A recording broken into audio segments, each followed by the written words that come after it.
The following is a special presentation on TNN, the Nashville Network.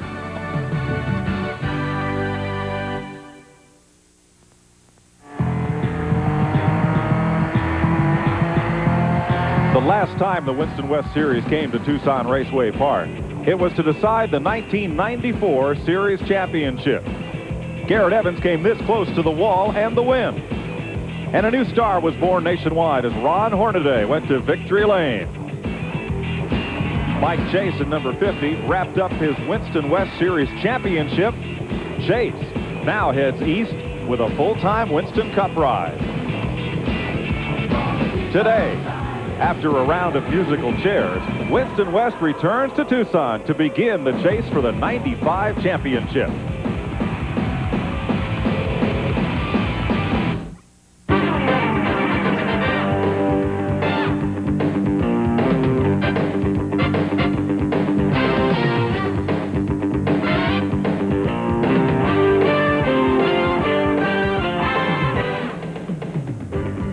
TNN Motorsports proudly presents live exclusive coverage of NASCAR Winter Heat from Tucson Raceway Park. It's a beautiful day for racing here in the Pacific Southwest, and I'll just bet you think I'm going to say it's 80 degrees. Well, it's gotten a little chillier right now, but out here standing in the sun, it sure feels like it. It's been a fun 8 weeks for us out here in Tucson, covering Southwest Tour and the super late models, the Winston West, and the new NASCAR Super Trucks. I'm going to be pretty sorry to see this series end after today, but in just 2 weeks we'll have the Copper Classic at Phoenix and get things going once again. A lot's changed since we first came to Winter Heat. For example, Ron Hornaday started this series in the Spears number 75 and won the Winston West race in this car. Bill Sedgwick takes off his team manager's hat and gets back behind the wheel. He's a two-time Winston West champion. But Hornaday, who'll drive Dale Earnhardt's Super Truck in that series, well, wasn't left on the sidelines today. Bill Strasser brought this car, in which Mike Chase won the Winston West Championship last time we were here, and Hornaday will drive it today. Musical chairs greets the start of this final round of Winter Heat. Hi, everybody. I'm Mike Joy, and alongside Buddy Baker. And, Buddy, it's a new season. The points start today for Winston West. What's all that mean? Well, it means a lot. This is where momentum really gets started. But there's something else that you have to consider. There's many of these cars down here without anything on the quarter panel. They're in front of a national audience. They're looking to secure sponsorship. Today means a lot to these cars. And a lot of talent and a lot of new faces in the Winston West Series. As you look at one of those blank hoods and quarter panels, there are 9 drivers announced for Rookie of the Year in this series for 1995. But the man on the pole today is a familiar face. In fact, he's the track record holder here at TRP. Let's meet him. Here's Glenn Jarrett. Well, thanks, Mike. For the first time ever, Busch Beer is sponsoring the Pole Awards in the Winston West, and the first Busch Pole Award winner is none other than Butch Gilliland, who holds that track record. If you were with us in the last truck race, Butch also won the pole there, but he didn't fare too well once the race started. I know you want to change that today, Butch. Yeah, we're going to change it. I got to thank Bill Strop Motorsports, Ford Motorsports, for helping us with the truck and this car, and also my sponsor, Jimmy Smith from Ultra Custom Wheels. We're going to win it for you.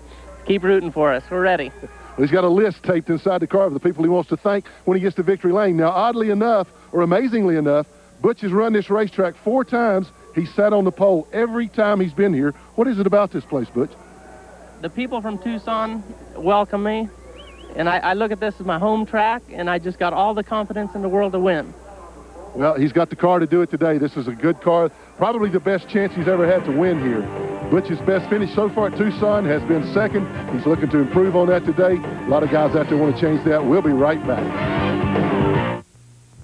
Today's exclusive coverage of the NASCAR Winter Heat Series on TNN is brought to you by Chevy Trucks, the most dependable, longest-lasting trucks on the road.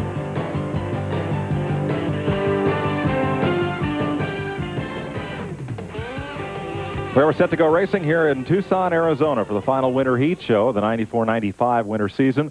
Winston West kicks off its season here today with 9 announced rookies. Let's take a look at the starting grid for today's race. In the Ultra Wheels, Bill Strop Ford, that's Butch Gilliland, the pole sitter, and Garrett Evans, last week winner, is right alongside his new Winston West car. Row number 2, Bill Sedgwick, 2-time champion of the series back in the Spears Chevrolet. And right alongside is the Edgett Excavating Ford, that's Lance Wade. Back in row number 3, Joe Heath out of California in the Coors T-Bird, and Ernie Cope, the Straight Arrow Chevrolet, number 10. Row number 4, California's Doug George, the Olson Technology Ford, and Ron Esau in the McGuire's Wax Oldsmobile. Row number 5, that's Ron Hornaday Jr. from Palmdale, California, the Wide World of Maps Arizona Executive Air Chevrolet, and Wayne Jacks in the Imperial Palace Pontiac from Las Vegas. John Kinder, one of the rookies in the Woods Industrial Welding Pontiac, number 21, and L.J. Pryor of Yakima, Washington, the Red Eagle Racing Ford. Steve Portengay comes out of the Southwest Tour to run for Rookie of the Year in the Coffee Critic Lumina, and Kenny Smith, the California Lottery Lumina, that's number 43, Kenny Smith of El Monte, California, the Bubby Wilton racing car. Row number 8, Scott Gaylord of Colorado, the Oliver Gravity Separators Oldsmobile, and Jack Sellers, number 48, the Bear Automotive Sacramento Coke Pontiac. Number 2 is Bill McAnally, one of the rookie contenders, the Mega Power Chevy Lumina, and Rich Woodland Jr. out of California, the Woodland Duck Farms Chevrolet. In row number 10, Rich DeLong from California, the All-Time Party Rentals Chevy. He's a rookie. And Larry Pappy Pryor, he is 63 years old and running for Rookie of the Year in his Chevrolet. Row number 11, Rick Scribner from Loomis, California, the Scribner Engineering Chevy, and Tom Taylor from Lodi, the Bear Automotive Sacramento Coke Buick. Chuck Welch in another team car, it's that of Taylor and Jack Sellers, that's number 41, and St. James Davis in the St. James Racing Pontiac. Dan Obrist of Portland, Oregon, another rookie contender, the Fight Team USA Obrist Excavating Chevrolet, rounds out the 25-car field. We'll be back with the start of the Winston West 200 at Tucson as they fire them up. What do you need? Welcome back to Tucson as they get a little heat in the tires, scrub them off, and we get ready to go racing here for the first Winston West race of 1995. But at least in this series, not everybody has changed seats like they have in the Winston Cup Series. Well, the 50 car you see here, that's Ron Hornaday, so we're going to really have to watch what we do today to make sure we don't call him Mike Chase. That's the car that Mike Chase got out of, and he's moving on to Busch Grand National next year. Winston Cup, is he? Winston? Yes. Pardon me. Winston Cup. Yes. Here's what Ron Hornaday has done in winter heat. His worst start was 13th, and he won that race. He has 2 wins, 2 seconds, and 2 thirds. Dropped out of a super late model event at the end of December. But it's been a pretty spectacular series for Hornaday, so we'll ride along with it today. Thanks to the folks at Arizona Executive Air and the Wide World of Maps and Star Racing Computers. So from in the car and here from the window ledge, out the right side and out the left side of Ron Hornaday's car, number 50. Number 50. Bill Sedgwick in number 75. He drove for the Spears folks to 2 Winston West championships. Narrowly missed the 93 title. He and Rick Corelli battled for it all season long, but Sedgwick did not race on the super speedways and thus lost the title. Now he's back in that ride. Here's Garrett Evans, last week winner. Same paint job, same driver from Washington, whole different car. Glenn? Well, Mike, I think Garrett Evans is the man we're going to have to watch today. If you remember from last week's NASCAR Featherlight Southwest Tour race, which he won, he started in 18th position. Today he's on the outside pole. I don't think that fares very well for the rest of the field.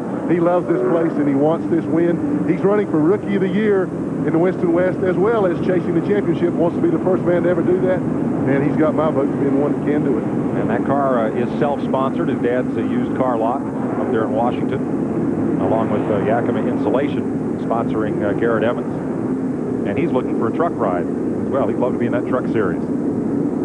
25 cars will start today's race, 200 laps, 75 miles, and of course we'll take our halftime break at 100 laps. Mike Chase holds the record for a Winston West race on this track. So the O'Reilly Chevrolet C1500 pickup, super truck style, kind of leads them around and gets ready to stretch out the field here, and we'll go racing for the first 100-lap segment of our final winter heat show. Won't have to wait long for more live racing on TNN. The Copper Classic 2 weeks from today, Phoenix. Boy, that's a good race, I guarantee you, out there. Phoenix is one of the most action-packed tracks you'll ever see. Going to be a good one here today. Butch Gilliland brings them down and gets up through the gearbox. Evans right with him. And remember, here at Tucson, the high groove is the fast groove. No surprise, Evans squirts into the lead. They get 3 wide behind him, back about 5th spot. Garrett Evans did one thing there. He kept the power on going in, but he's getting all he can stand from Butch Gilliland right now on the inside, trying to take the lead back, and does. Gilliland back to the front. Sedgwick beginning to rumble at 5th spot. There's a look at Evans. That blue 64, Garrett Evans from Washington. Butch Gilliland in 38. The Bill Straub Ultra Wheels car, and right behind them, number 95, Lance Wade. Then it's Ernie Cope, Bill Sedgwick, Ron Esau. Boy, there's not a bad car in the top 10 right now. All these guys excel on this type of racetrack. You see Garrett Evans dropping back just a little bit. He's running the car just a little bit heavier than what he's used to running. His normal race car weighs 2,800 pounds, and now they are 3,400 pounds. Great battle here. Spin in turn 4. Off the track and back again, L.J. Pryor. Great battle for 3rd spot. Look at this. Ernie Cope at number 10 on the bottom. Trying to take the measure of 95 Lance Wade. Can't do it. Ron Esau takes it into the corner hard. And then McGuire's wax white and black number 56. He's up alongside Ernie Cope now. Ernie Cope has been smoking a little bit off the right rear of this car all through practice and everything. I don't know what the problem is, but it don't seem to hurt the performance of the car. He hangs on to 4th spot on that number 10 as he smokes it off turn 4. Right behind him, Ron Esau. Then Bill Sedgwick in the 75, the Spears manufacturing car. Then Ron Hornaday and Doug George. They're all chasing Butch Gilliland, Garrett Evans, and Lance Wade. There's Ron Hornaday in the number 50. Getting up close and personal with Doug George at 37. The Olson Technologies T-Bird. Boy, look at that little, you see the ding on the right front corner there. There was a little more than casual contact there. You seen Hornaday's car jump sideways there, but Doug George was real nice and let him back in line there. Leaders getting into lap traffic. 2 of the Sellers team cars, Chuck Welch and Tom Taylor, getting overlapped here. 9 laps into the race. Ooh, that Ernie Cope car. Is that coming from the main or the tail? It's coming from the back of the car, but you know one thing, I'm afraid that NASCAR will eventually say this is hindering the other cars that are following, making the racetrack a little too slick. Hope they don't black flag him. This thing's been doing that for quite a while. Yeah, and it's getting worse every lap. Ron Esau right behind him. Then Sedgwick and Hornaday. Well, you can see the back of Ernie Cope's car there. It's jumping sideways a little bit. It may be a little more than just a little bit of smoke now. I see the back of the car getting light. Right behind them, here comes Hornaday on the bottom underneath Sedgwick. And you're riding with him. That's like passing yourself there. He told me this morning, he said he walked to the 75 car 3 times and started to get in it. He's so used to being around it. Yeah. You're with Ron Hornaday as they pull up on the lap number 7 of L.J. Pryor, and you can see that smoke coming from Ernie Cope's car. Yeah, that's getting pretty bad. You can see as they turn into the sun there, it blocks your vision quite a bit there. Coming out of the corner, it's smoking pretty bad, too. Hornaday underneath Ron Esau makes the pass. Glenn? Over here off of turn 2 when Ernie Cope comes by, a lot of smoke coming out of the car. It does not smell like tire smoke. That's definitely oil, so he's losing some fluid. I don't think it'll be too much longer till they black flag him. It definitely does not smell like tire smoke. Well, now Ron Hornaday, whatever it is, he's got a good whip of it. He is right behind Cope. See, not going into the corner, but as soon as he accelerates, buddy, there it goes. Well, you see right there, Hornaday turns down to keep from getting right directly behind him. He's going to pass him as fast as he possibly can and try to, yeah, thank you very much. Goodbye. And here comes Doug George in the Olson 37. Yellow flag is out. Turn 4, the Coors car up against the fence. That's Joe Heath. Looks like he's lost the lower right front suspension, buddy.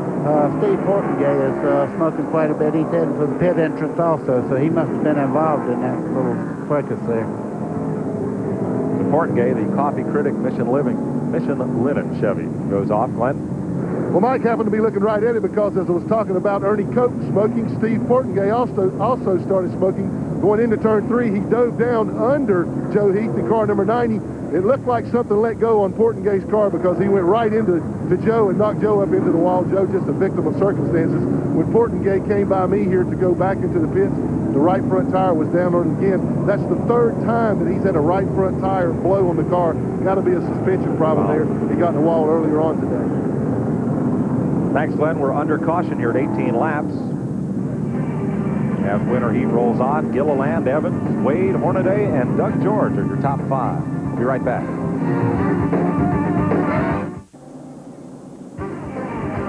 Welcome back to Winter Heat Live on the Nashville Network. I'm Mike Joy with Buddy Baker and Glenn Jarrett. We're all headed for Daytona in February, and NASCAR World will now be part of Daytona, right across the street from the main Winston Tower grandstand. You'll see 6 acres of NASCAR technology and exhibits, live pit crew demonstrations, meet some of the NASCAR officials. There'll be an awful lot to see and do at the newly revamped NASCAR World. For information, call 1-800-265-RACE. Here's a look at Ernie Cope's car. You can see from the back that there doesn't appear to be any oil accumulated on that back panel or bumper. Let's check with Glenn. Well, I checked with the NASCAR officials, and they say that he's not oiling the track down. Mike, the problem is an internal crack in the engine. It's sucking the oil up into the exhaust valve, blowing it right out the exhaust. That's why you see it so heavily when he accelerates off the corners and down the straightaway. But he's not oiling the track. I looked at the windshields of Ron Hornaday's car, also Ron Esau's car, all the cars right behind him. There's no oil on their windshield, so he's okay. It's just a problem that they don't want to give him the black flag, but NASCAR does report that the car is missing, so he's going to have to come in pretty soon anyway. Thanks, Glenn. There's a look out Ron Hornaday's windshield. You can see it looks pretty clear, so that smoke apparently may not be getting on the windshield. Now, for Ron Hornaday stepping into the 50 car, who does this young lady cheer for? The 75 with Bill Sedgwick or driver Ron Hornaday? One thing's for sure, she's going to have to buy a new shirt. Well, I'll tell you one thing. That car has a tremendous following no matter who drives it, but Ron Hornaday has moved all the way up to 4th place now, and you can bet your bottom dollar he'll be right up there trying to take the lead in just a second. Buddy, one other thing about those T-shirts, Paul Dean does those shirts. Lindy Hornaday, Ron's wife, does the basic graphic design for those T-shirts. Lindy was in the hospital Wednesday. She's home recuperating, watching the show, and everybody wishes she was here. We're ready to get back to racing here at 22 laps. Up front, Butch Gilliland on the outside of Scott Gaylord. 1 to go. Garrett Evans in 2nd. Good run in the early going for Lance Wade, the 3rd place car. Yeah, Butch Gilliland, he's done a great job. He dropped back to 2nd on the 1st lap, and then he resumed the 1st spot, and he's really drove a great race up to this point. There's a look at Gilliland of the Bill Stropp Racing Ultra Wheels, number 38. That's a team car to the truck that Gilliland drove for Jim Smith here just a couple weeks ago on Winter Heat. Right behind him in blue, Garrett Evans, and that day-glow orange car is Lance Wade. Then Hornaday in black, Sedgwick behind Doug George and Ernie Cope. We're back under green, and Gilliland takes off. Look at Hornaday there. He's just right up under the 3rd place car. He's trying every way in the world to get by right now. Lance Wade, every time he looks up, all he sees is number 50, but here comes Doug George is absolutely flying, too. They work around the lapped car of 7-year Winston West veteran Scott Gaylord, the 00. Portengay's back on the track, by the way. Came back out during that caution. And the field is now split in 2. There's the first pack going through with now the lapped car trailing, and then there's a long gap back to that 2nd pack that finally Ron Esau and Bill Sedgwick split the lapped car of L.J. Pryor. You see Lance Wade right there. He's trying everything he can to get by Garrett Evans right now. I don't think Garrett took up quite as well as he was in the Southwest Tour race last weekend. Look at leader Butch Gilliland. And there's the separation he's built up to the 2nd place battle. Well, it's not a battle anymore. Lance Wade has moved into 2nd, and he's moving right on away. You see Hornaday has moved up to 3rd. And Doug George to 4th. Garrett Evans back to 5th. Bill Sedgwick takes over 6th ahead of Esau. Number 12 is the Fight Team sportswear car of Dan Obrist. He has moved from well back on the grid up into 9th position. started last, 25th. Has come to ninth, just ahead of number 21, John Kinder. John Kinder's probably the youngest guy on this racetrack. I think he's 19, if I'm not, I'm sure he is 19, and he drove some good races on the winter heat this year. Look at Ernie. He's trying everything he can to still race with this car. It's just smoking so much. Just wonder how long it's going to last. Kinder, third in the Super Late Models, had a great day. They are sponsor hunting. That number 21 car in the wall, hard.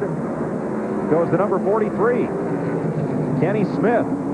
He hit the lottery, and he just hit the wall, Mike. He just drew a losing ticket. Kenny, if you've not heard the story, hit the California lottery to the tune of he gets a check net for $860,000 every January for 20 years.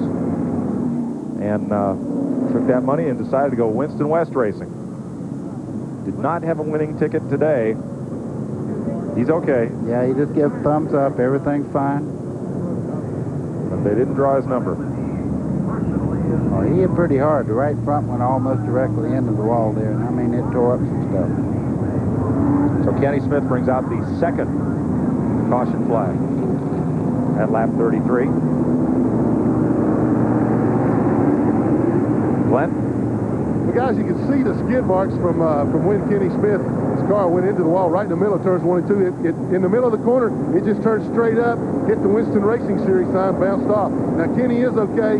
He's moving around inside the car, getting himself unbuckled, shook him up a little bit. But I got to believe that something broke from the right front. Either he blew a tire or some suspension piece broke from the right front of the car because it made a dead right-hand turn. And you don't want to do that on a short track. Glenn, what were the winning numbers?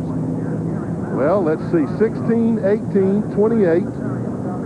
That's, can't tell if that's 30, 34, and 37. Those are the numbers that he won a little over $22 million with.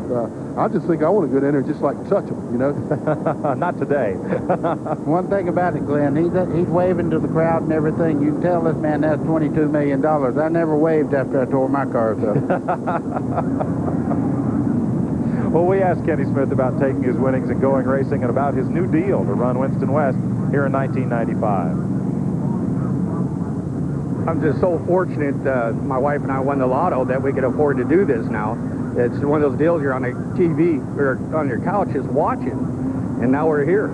I don't know if you've noticed yet, our new racing team name is called Quick Pick Motorsports, and that's because we won the lotto by the Quick Pick. My wife just ordered the Quick Pick, which the computer just puts them out. Quick Pick and Quick Crunch today, buddy. $22 million. Whew, I don't think I'd drive a race car. I got to be truthful. Oh, I would. Oh, I would. Hey, he's living everybody's dream of sitting watching the show at home, I'll bet. Good luck to him. Better luck than today, that is. Winter Heat continues live on TNN after this.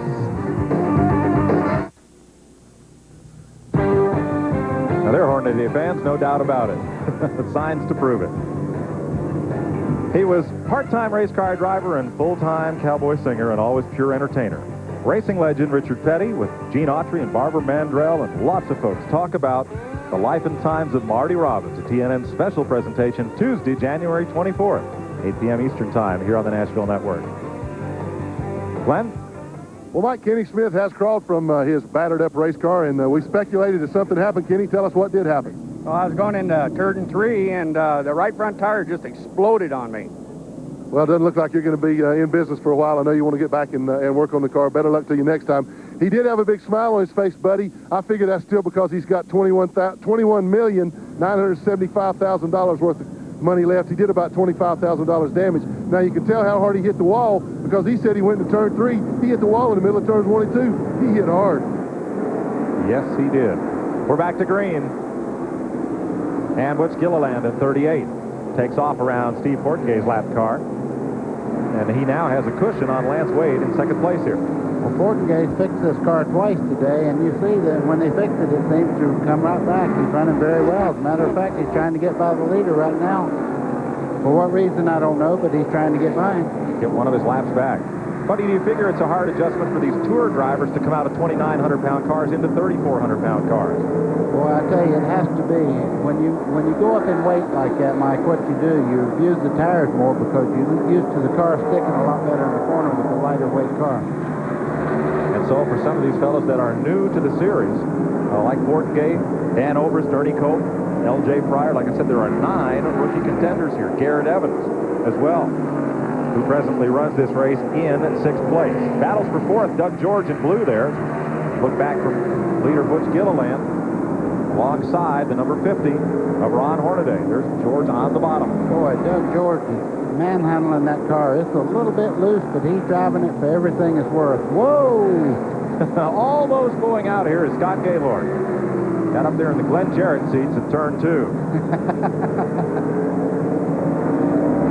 Move over flag now on Fortengay. There is Hornaday having passed Doug George. And those 4 cars have a little bit of room on Bill Sedgwick, Garrett Evans, Dan Oberst, and the rest of the field. I would imagine Gilliland is getting a little bit aggravated with this because the 14 car is several laps down right now, and he should just get out of the way and let him go. Glenn? Well, guys, one reason he is so fast is a while ago when he got involved in that wreck with Joe, he came in and put new tires on all the way around, so he's got fresher rubber on. That's why he was able to get by Gilliland. Now Gilliland has got him put back a lap down. 2nd place battle, Lance Wade going at it. And right behind number 14, Steve Fortengay going at it with Ron Hornaday. Well, Hornaday's on the high side there, and he's driving really well right now. He's taking over 2nd spot. One thing about Hornaday, you can bet if he's in a race, he's either going to be 1st, 2nd, or 3rd. He's always up front. Oh, and Doug George gets in the back of number 14, Fortengay, the lap car. Bill Sedgwick takes the room on the bottom and uses Fortengay as a pick to complete the pass. Boy, Sedgwick at 75.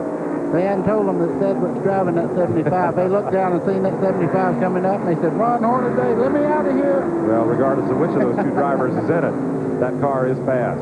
Oh, it is that. Steve Fortengay, number 14. We asked him if driving the Winston West car is a big adjustment after his success on the Southwest Tour. The coffee pit ignition went, and all my sponsors would come back with me. The cars look the same. The names are the same on the sides of the cars, but it's a totally different car, behind the wheel. And what I'm having a lot of trouble converting with the heavier weight. My tour car used to get on the gas pretty early, and the car would hook up real good. Where I'm having a little bit of trouble with this car, but I got a pretty good crew chief and a real good crew, so they'll get me squared away. Thoughts of Steve Fortengay. Lance Wade in danger of losing 3rd place now to Bill Sedgwick. And they go back single file once again for the moment. There's Garrett Evans coming up on Fortengay. Boy, Garrett Evans lost several spots since the first part of this race. I just don't believe he's getting a hold of the racetrack. We have trouble on the back straightaway coming out of turn 2. The Beef Jerky, number 86 of Rich Woodland, brings out the caution involved with Chuck Welch, who is the crew chief for the Jack Sellers team. Welch in number 41. And Rich Woodland in 86. Woodland, a 4-year veteran of Winston West. And Chuck Welch, who's been in this series now for eight seasons. Coke car. And you notice a good bit of damage to number 2 there, Bill McAnally. You know, Mike, you made a good point about Sedgwick. Bill Sedgwick is driving a great race. He's now in 4th place in that 75 car, and I'll tell you what, I think it may be one of the fastest cars on the racetrack because he just passes them at will. He's driving a very good race, and that speaks well of the race car there. Even without Ron Hornaday, it's going to the front. Sedgwick, a 2-time Winston West champion in that car. 91-92. There's a look at Sedgwick. Car looks the same, only the name is different over the door. Glenn? Well, Mike, he dropped back to about 7th or 8th place, but early on in the race, he got caught down in the low groove, and at that time, the fast groove was up top like it usually is, and rather than risk spinning the car, getting into somebody, I think Bill just kind of cooled it until he could get back in line, and one by one, he's been picking them off, making his way back up through there. I personally can't wait until he gets on Hornaday's rear bumper. I know he won't pass that number 50. Driving a heady race. The number 50 car, that deal just came together this week. Bill Strasser owns it up in Walla Walla, Washington. Mike Chase drove it to the championship. And he and Hornaday got off the phone, and Strasser said, "I'll bring the car down if you can arrange sponsorship." So you see there on the headrest, Arizona Executive Air. They are a sponsor of Carlos Serrano, who runs here weekly. They came and got on board, and on the hood is Bob Molnar's Wide World of Maps. I always thought he was from Wisconsin because he sponsors Scott Hansen and Butch Miller, Dick Trickle in some short track races. He's kind of the J.W. Hunt of racing here on the West Coast. He'll give some sponsorship to fellas. He owns a big map company here in Phoenix, Arizona. Has a couple of retail stores, produces some maps for Rand McNally, and you'll see his name on an awful lot of cars, and he's out here in Phoenix. So if you're lost, give him a call and get a map. Well, it just wouldn't be winter heat without Ron Hornaday in the field. I'm just glad he's here. And Glenn Jarrett worked really hard to put all this stuff together early in the week and make sure that we had Ron Hornaday in the show. And for us, Glenn, thank you. Also on the quarter panel of that car, Star Race Computers. That's Strasser's own business. When the teams go to test, all of the telemetry that they put on the car to measure shock travel and every tire temperatures, everything they do, a lot of it comes from his Star Race Computers business. So good to have Strasser in his car here to pick up some opening round points for Winston West and to have Hornaday in the field. So we're under caution, the third one of the day here at 56 laps. Glenn? Well, Mike, Ron Hornaday told me right before the race, too, that he and Strasser are trying to work out a deal that he can run the majority of the Winston West races in that car. So he was real excited about that. Ron's going to have a pretty busy year driving the truck for Earnhardt, as well as running some Winston West races for Bill Strasser. So they're looking for permanent sponsorship for the year. They want to run that car in all the Winston West races. It's a championship car. A great deal for Hornaday to win the truck championship and the Winston West in the same year. Not only that, but Gary Johnson and Fluidine Corp out of Ontario, California, they make oil coolers and radiators for Detroit and for race cars. They bought Hornaday's Southwest Tour team, and Ron is going to continue to drive that car for Gary in as many Southwest Tour races as he can. So you talk about a fellow for whom the glass slipper has fit this winter and who got all the Christmas presents that any kid could want. Ron Hornaday is that guy. Ron Hornaday is a lot like Kenny Schrader. If the wheel's turning, he wants to be behind it. You've got it. We're going green here at lap 56. Remember, we race 100 laps and then take a halftime break. And quick on the button is Butch Gilliland. He knows they're coming and wants to get going and up and out of the way. But Hornaday is with him on the restart, just half a car length back. Chuck Welch slow coming up to speed. He's going to head for the pit area. You see Hornaday trying to get the lower groove there to try to take the lead. But boy, I tell you what, Gilliland's got a lot of muscle, but here comes Hornaday. Ooh. Not a lot of room between those two cars. Well, it's a short track race, and you have to take a spot when you get a shot at it, and that's what Hornaday did. Staying there, that's going to be another story. Gilliland tried to come right back on the low side. Nothing there. Lance Wade in third, Bill Sedgwick fourth, Doug George in fifth, sixth is Garrett Evans. Dan Obrist is seventh after starting 25th. Boy, oh boy, Hornaday, that's a favorite spot for him, is in the lead. He makes very few mistakes on short track. It looks like he's on a string right now. That car's really working well for him. But he has to get used to this particular car, so I don't think his race is over by any means. Gilliland is not letting him get away. Not by any stretch. You see Sedgwick there in fourth place. He's running a little bit higher, but he's taking care of his tires by not running a lower groove through the corner. So he's got a lot of race car. I think he's just biding his time right now. As we speak, here comes Gilliland back on the bottom side of the racetrack trying to pass Hornaday. And as he goes downstairs, so does Doug George on Sedgwick. Glenn? Well, guys, I think in watching Gilliland on several restarts, his car seems to be just a little bit tight first 5 or 6 laps after a restart. When he gets some heat in the tires, things seem to loosen up a little bit, and he really goes. And that's why he was able to put that move on Hornaday. I think he'll give him a real challenge for the lead here real soon. Butch told me he was going to be real careful, take care of the car. He said that second 100 laps is what matters. Lance Wade's showing a lot of muscle now. He's trying to get up under the second place car there. He's working very hard, but look, as he goes down, Sedgwick moves up, trying to take that spot back to the fourth. Well, you saw how close the pass was when Ron Hornaday made it on Gilliland. Let's show you what Hornaday saw. Once he got by, it was of no concern. 3 wide off turn 2 just for a moment. Lance Wade, Bill Sedgwick, and Doug George as Gilliland tries again for the lead in number 38. Well, he's got a lot of race car on. The main thing he has to worry about right now, running a lower groove like that, not heat up the tires. We have a spin on the back straightaway. Jack Sellers has spun right in the middle of the backstretch, but he's down off the racetrack and out of harm's way. He will stay green. As he tries to reload his Coke machine and get back on track and back to single file again. Boy, it's single file, but I mean, they're trunk lid to the hood, every one of these cars. There's not any car there that's actually able to pull away from each one. It's a great race.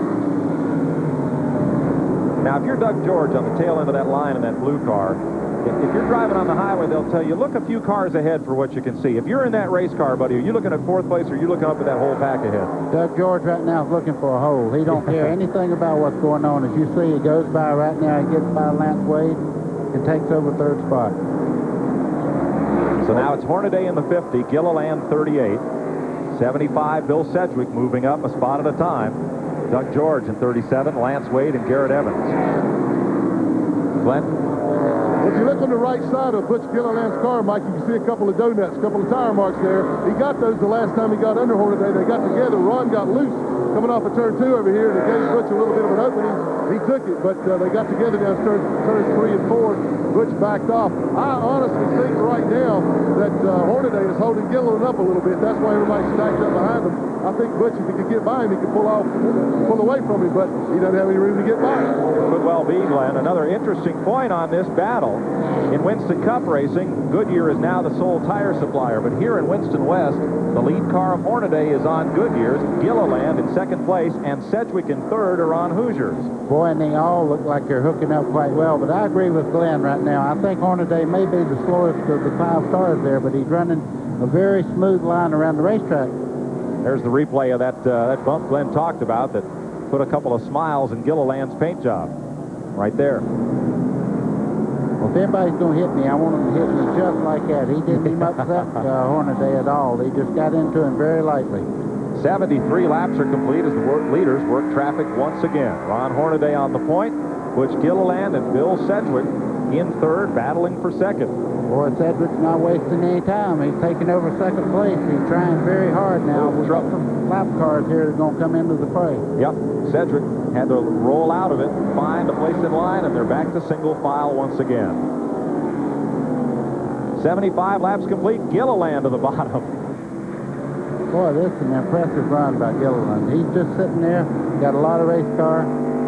Don't do anything wrong right now because he has the car to beat, I believe. He can catch the Hornaday car at will. They get around the Mega Power number 2 of McAnally. Here at 76 laps. Lance Wade still in 5th. Garrett. Whoa, we had a little contact there. Sedgwick got in the back of Gilliland's car a little bit. I thought both of them were going around. Here comes George on the bottom side trying to get by Sedgwick. Limping car at the bottom of the racetrack there, Rick Scribner for 15. He'll draw the caution at lap 77. Rick Scribner brings out the 4th caution flag, and lap 77 working around the racetrack very slowly down on the bottom side. Winter Heat live on TNN continues after this. Hello to everybody watching from North Dakota. Put another sweater on. It's warm here. It's not that warm, but it's warm. And we're under caution. Let's take a look at some of this little bump, run, and shuffle that happened a bit ago. Boy, oh boy. I mean, what happens here? They run in the corner. The 38 car of Butch Gilliland gets a little slow there. Sedgwick gets in the back of him. You see a fishtail right there. That could have been an incident, but everybody was heads up. And you see Doug George there trying to take a position. They don't care if they bump on short track much. All these pretty brand new race cars for the new season. Well, when we started. You know, Hornaday's running the heaviest car out there right now. He's got a regular motor in that car that instead of the 9-to-1, he's having to run 3,500 pounds to 3,400 pounds in the rest of these cars. So he's doing a great job with a heavy car. Going to roll a couple more laps of caution here, buddy, and we will be back with the drop of the green flag to round off segment 1 after this. We're back under green. Bill Sedgwick in 75, if you joined us late, going for the lead against number 50, Ron Hornaday, and 38, Butch Gilliland. We're on the left side of Hornaday's car. Mike, he's wasting no time. Sedgwick's got the 75 car really hooked up. He's under Hornaday. They touched just a little bit in the middle of the back straightaway. That's to let him know I'm here. Don't pull over. Buddy, this format with the 100-lap halftime break has really made the racing interesting. because at this point, 11 laps to go, everybody wants to see if they've got enough for Ron Hornaday to kind of figure what they might want to change at the halftime break. Well, they got to worry about Sedgwick, too, because Yes. I think he might have the fastest car. He's not in the preferred line. He's a little bit too low. You see him move over there to cool those tires down just a little bit. That's a tough place to have to run up there. Which Gilliland and Sedgwick get together just a bit, and Gilliland puts the Ford back in second. It's Chevy, Ford, Chevy. Whoa, contact. Well, it was Chevy, Ford, Chevy. It's caution time. Sedgwick got right in the back of him. That was not on purpose. They made some pretty hard contact getting in the corner, and he turned him right around. Fifth caution of the day comes out at lap 91. Butch Gilliland from second place going around off the front bumper of Bill Sedgwick. Boy, Butch Gilliland drove such a great race, and now he's at the back of the field. He's going to have to show a lot of patience coming up through the traffic, not to make a mistake and tear a car up, because it's good enough to win. Well, he's still on the lead lap, so with just 8 laps to go to halfway, buddy. Yeah, he's got to have a lot of patience, yes, I say. He's got some donuts already, but you can't get impatient and start just running into people. No. Let's show you what happened from Ron Hornaday.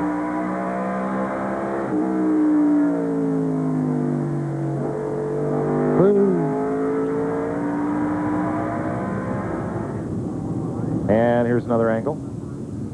This will show it a little better. You see him get in the corner, 38 checks up. He gets him right in the rear corner there. He was trying for that outside line, Mike, and he got right in the back of him.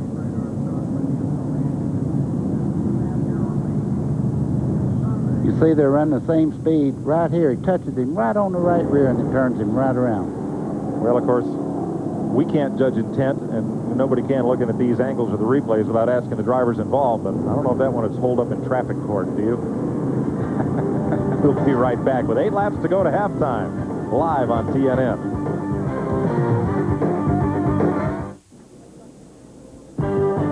For more information about Featherlight Trailers, the official trailer of NASCAR, call 1-800-800-1230. 9 cars are on the lead lap, and Butch Gilliland is at the tail end of those. Ron Hornaday, the leader. Bill Sedgwick in 75 in second. Doug George, Lance Wade, Garrett Evans in fifth. Dan Obrist now 6th after starting 25th. Ron Esau, John Kinder, and Butch Gilliland are the lead lap cars at 96 laps. Well, I'll tell you one thing, Mike. Here at Tucson, one thing you can bet on, solid action. The time they drop the green flag till the halfway break, and then it's just as good the second half. I can't wait to see who really has the dominant car when we start back after this little break. Back under green, 3 laps to go to halftime. Wow, look at Sedgwick. He's looking all over Hornaday. He wants to lead this first segment. One thing's for certain on this racetrack, with a fast groove up top, you have to go to the bottom to pass. And Sedgwick has tried to do just that. It wouldn't hook up coming off the corner. Boy, that was a heads-up move on his part. He got completely sideways. He checked up just in time not to make contact with Hornaday. 1 to go to halftime. Butch Gilliland still back in 9th. Going to ride this out to halftime, and that's where he will restart. But up front, coming to the flag, caution waves. Lance Wade way up and out of the groove, gives up a position to Obrist, Evans, and Kinder before the caution waves, and he's going straight to the pit, may have a tire down. No, he's going to stay out and take that Right front caution. tire is down, Mike. Thanks, Glenn. Right front tire is down. You know, this caution came out just in the nick of time for one guy, and that is Ron Hornaday. He is major league loose. His tires are gone. I've noticed in the last 10, 15 laps, the car really started kicking out coming off the corners. The last couple laps they ran there into the green. You talk about Sedgwick getting sideways, buddy. Ron Hornaday was worse than Bill was, so they're glad to see this break right now. Well, you won't find loose on one of those wide world maps, but Ron Hornaday knows how to get there. Glenn, there's one good part to this story. We know that Hornaday can go 100 laps on tires, so that's not a problem for the second half, so he's sitting there ready. And you ride with him into the pit area to look things over.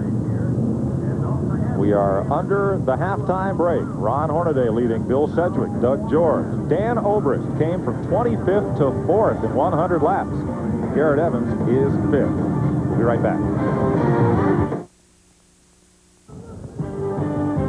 Welcome back to Winter Heat live on TNN from Tucson Raceway Park. It is halftime. The trucks are getting taken care of. The trucks. That's $1 to the Snell Foundation. I did it. We got cars, and now I'm saying trucks. Now they're not here anymore. I know you folks don't believe us about the weather and how warm it's been here in Tucson, so let's ask the folks that sit out here every Sunday, and they know. Folks, when the sun was out, how warm was it? It's 80 degrees. Thank you. Thank you very much. 80. Got that?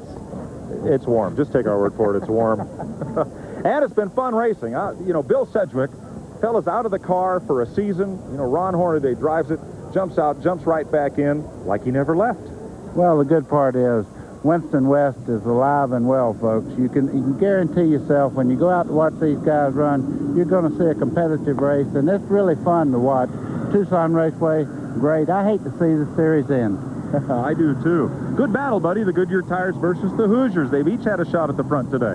Well, they're both great tires, and Hoosier is really good on a shorter track like this, and Goodyear's got a great program. The main thing is it's going to boil down to the race cars and the drivers, and I don't think the tires are that major. I don't think anybody had an advantage. Both of them are good. And one thing that's for certain, talent will come to the front. Did today. It started up front, stayed there, and Ron Hornaday found his way to the front, and Glenn Jarrett's found his way to Ron. Glenn? Yeah, I think during Winter Heat, at least when you look up the word talent in the dictionary, Ron Hornaday's picture is right beside the word. Ronnie was getting a little loose out there. I commented right there at the end. I'm sure you were glad to see that halfway point. I was. You know, I got to thank Arizona, the executive air coming aboard and Wide Boulder Maps, and then the guys that bring this car out. About the last 20 laps, we lost a cylinder. I don't know if a rocker arm backed off or we dropped the plug wire, but I don't like to drive the way I did the last couple of laps to hold Bill Sedgwick up, but I can't let him beat me here.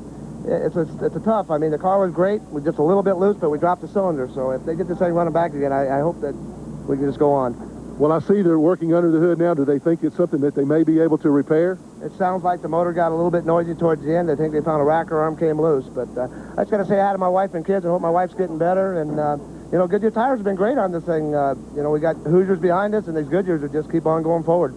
You just don't seem to care what you're in, do you? You can always get to the front. Well, this car's beat me a lot of races this year, won the championship, and it's just great for Bill Strausser and this computer car to come down here, the Star Computer. The team's great. TNN's great to help to get us down here with these cameras in the car. We're just going to go out there and do it again the next 100. Well, he got it to the front. He's thanked everybody he can think of right now, so we'll let him rest for a few minutes, guys. Well, buddy, he may have lost a cylinder, but how many times have we seen at places like Hickory and other short tracks where you really have to be careful up off the corner? Car will lose a cylinder, won't really lose any speed. Well, you said the whole thing right there. A lot of times you have more power than you need. He's running a conventional motor like they run on the Winston Cup circuit. Everybody else here is running a 9-to-1 compression motor.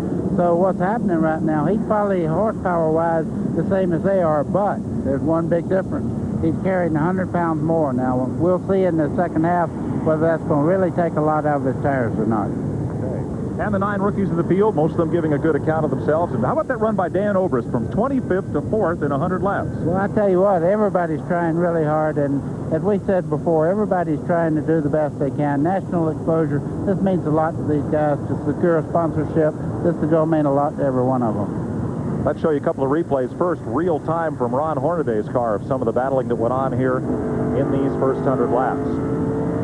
There's a look back where Hornaday almost loses the car up there against Sedgwick.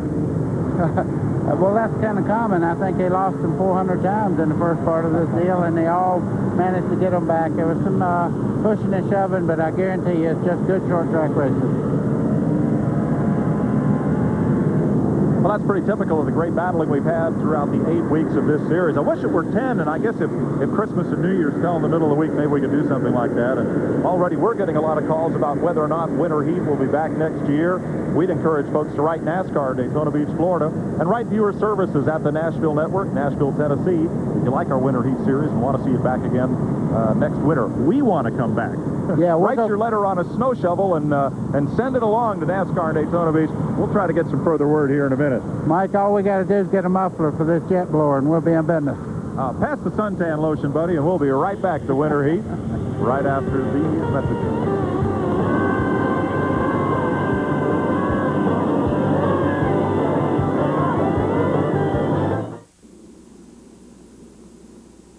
Welcome back to Tucson Raceway Park. We're just about through with halftime here. You're looking at the front end of Butch Gilliland's pole-sitting car. See a little smoke coming out of it. After that spin he had right there at the end of the first segment, Butch had a little heating problem. They cooled it down. He's over here. He's the first car ready to go back out. I think you're really ready for him, aren't you, Butch? It looks like the car was all set. You got tapped by Cedric, but I think you still got the stuff, don't you? This car hasn't lost a lick from the second we started. Hornaday was running up front there and wanted to try and lead. I let him lead. He was actually holding me back, and I let Cedric get under me.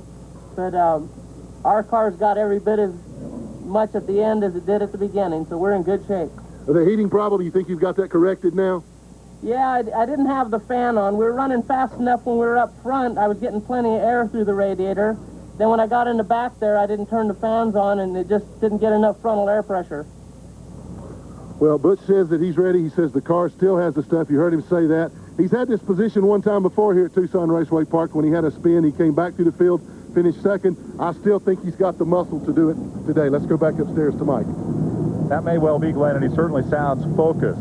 Lee Baumgartner, the general manager here of Tucson Raceway Park, joins me, and we know the fans at home have liked Winter Heat. How's it been for you folks? Fantastic, and you and Buddy keep saying it over and over again. The short track racing here in Tucson with the grooves, the 3 grooves, fantastic. We are so happy and so pleased that short track racing in America is showcased right here in Tucson Raceway Park. And Mike, we'd sure like to thank you and your staff for being part of it. Well, we've all had a great time here in Tucson. Of course, we go to Phoenix in 2 weeks, but this has just been great for us. You know, we wouldn't mind spending next winter out here. Well, we're working on that. We're going to be talking to a few folks, and we surely are pleased with the way things have gone here, and we'll be working very hard towards that. I'd like to put in a plug for NASCAR Winston racing tracks around the country. Folks, if you like what you're seeing here in Tucson, it's probably somewhere in your neighborhood, so check it out and join the folks with Saturday night, Friday night racing. That's for sure. It's a great show all the way across the country. We've been happy to be here in Tucson, and we hope to come back. Let's go to Glenn. Well, thanks, Mike. And the second guy in line to go back out for the second half is the guy that finished second, Bill Cedric. Bill, now you told me before the race you thought you might be a little rusty. I didn't see much rust out there. You were racing Hornaday for all he was worth. Yeah, well, Hornaday's a good racer, but you know, I got into tangle there with the 38 car. He checked up a little bit in the middle of the corner there. I got into him. I feel bad, you know, about it, but hey, you know, what can I say? It's done. I tried to get out of it and let him save it, but he just couldn't get it back, gathered back up. But I'll tell you what, Chris Robinson put a ton of Chevy Thunder under the hood of this thing, and we're going to see what we got here. Well, the car looks like it works just as well down low for you as it did when the Hornaday was driving it. Yeah, I tell you what, this Spears team knows what they're doing. Okay, they're telling them to get back out there, guys. We're going to be ready to start the second half here in just a second, Mike. Well, thanks, Glenn. Of course, he's been the manager of that Sears team ever since he stepped out of the car for Ron Hornaday. Earlier today, the Grand American late models that compete here on a weekly basis took to the track for their 30-lap feature event. And, buddy, it was action-packed. Really, you can tell right here, they get into each other quite often, and they're on 8-inch tires. These things really slide around. You see them all gathering up there in the corner. George Haney and Ron Bishop ended up crashing up there. Number 1, the yellow car, Jeff Gibson, goes for the lead and takes it away from Mike Hubert out of Anderson, California. Tough day for several cars, including 73 Scott Busby. 3 trips here from California. He's been in 3 difficult wrecks, including getting caught up in the tail end of that one. But Jeff Gibson then went and took off from the field to score the victory in the 30-lap feature event. Mike, that car is called a Flexi Flyer, and they're selling this car. Can you imagine a man selling the cars winning all the time? Oh, just build another winner, that's all. Checkered flag for Jeff Gibson over Ron Cullum, Phil Penny, Bob Hubner, and Mike Hubert today in the Grand American Modified Division at Tucson Raceway Park. We'll be right back with Winter Heat after this.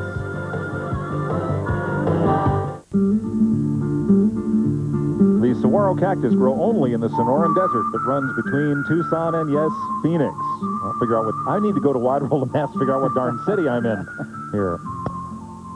Birthday boys this week. Joel McKee, our producer, Gary Clem, our director, and Buddy Baker. Summer Wednesday. home. Wow. Huh? Nice. Is that where you're going to stay when we come back out next winter? Well, I'll probably have to sell it, you know. Looks like King Ludwig's castle in Bavaria. The model for Cinderella's castle. Boy, that's a beautiful place. Yes. He can see Charlotte. That's for sure. 2 weeks, the Copper Classic will be there to bring the Southwest Tour and the Craftsman Super Truck Series to you. We understand, unconfirmed report, that Jack Sprague has replaced Gary Ballou behind that one Chevy pickup. There may be some other changes before we get to Phoenix. Watch race day for any announcements here on TNN. And here's how they're going to restart here in the Winston West 200. Ron Hornaday Jr. on the pole. Bill Sedgwick will line up second in the car that Ron drove here to victory in December. Doug George in third, Dan Oberst in fourth, Garrett Evans fifth, Ron Esau in sixth.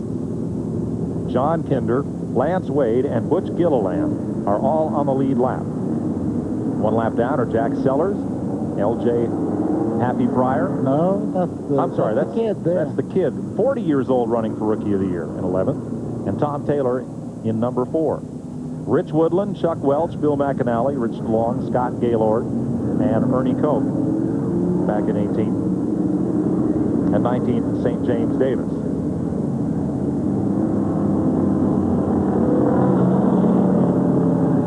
There's a look at L.J. Pryor.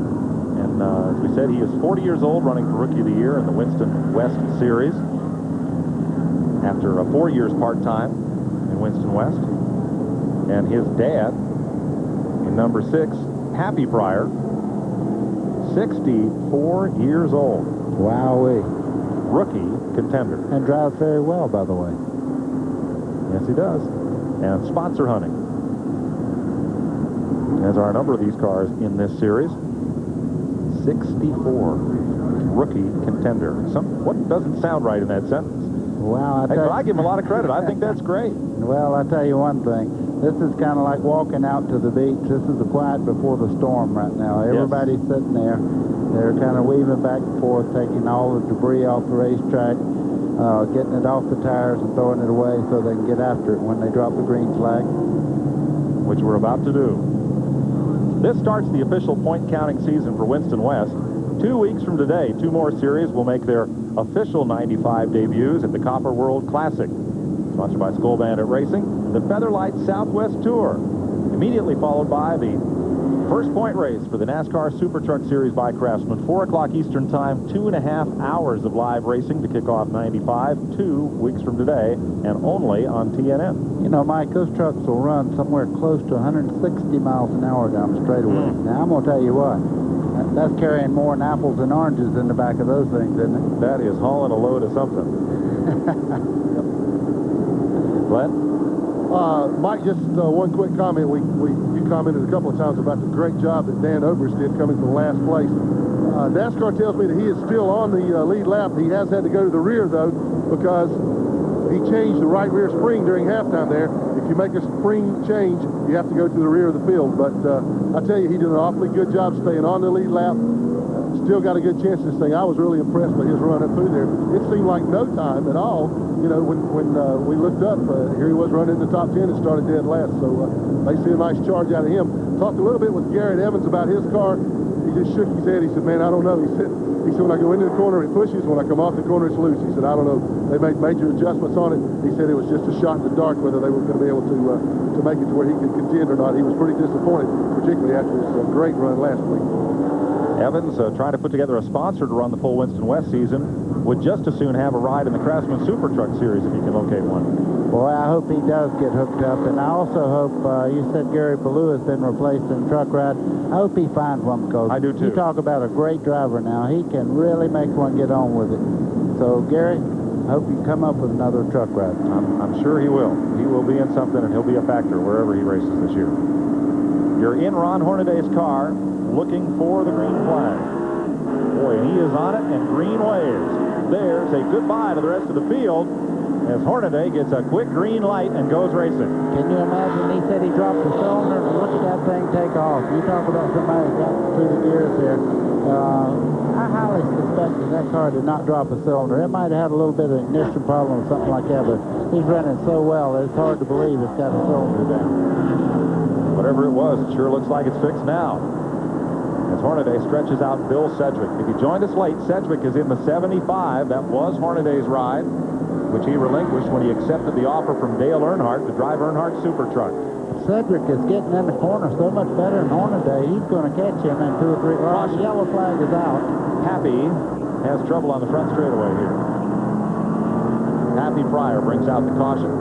And, oh, 2 cars crash in turn 3, including Pappy's son, rookie contender LJ in the number 7, and the 41, Chuck Welch, and the 57 of Rich DeLong all get together here at lap 103.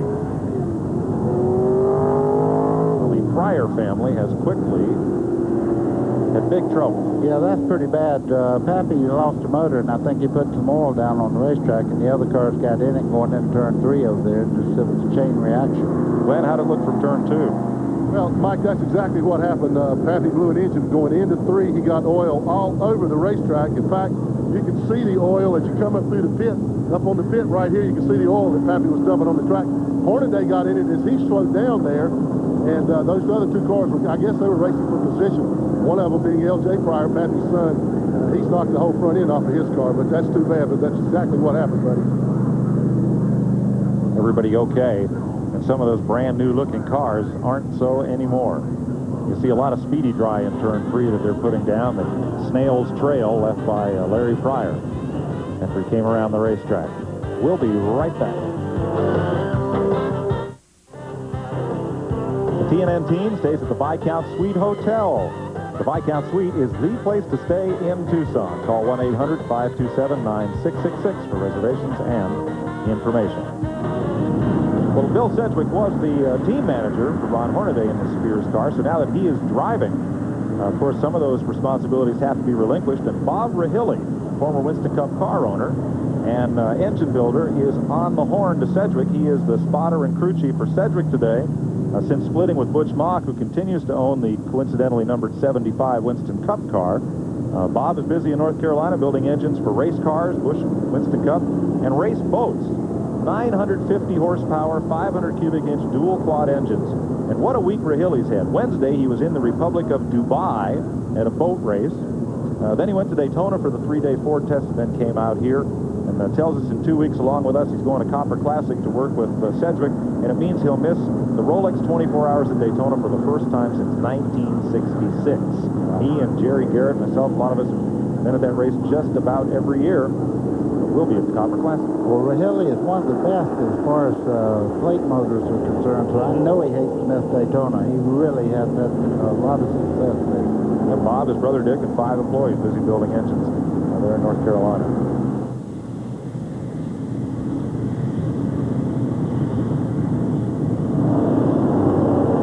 So Bill Sedgwick gets back behind the wheel. He had been kind of looking for a ride, and Ron Hornaday's exiting solved that problem for him. And well, did he lose anything by being away?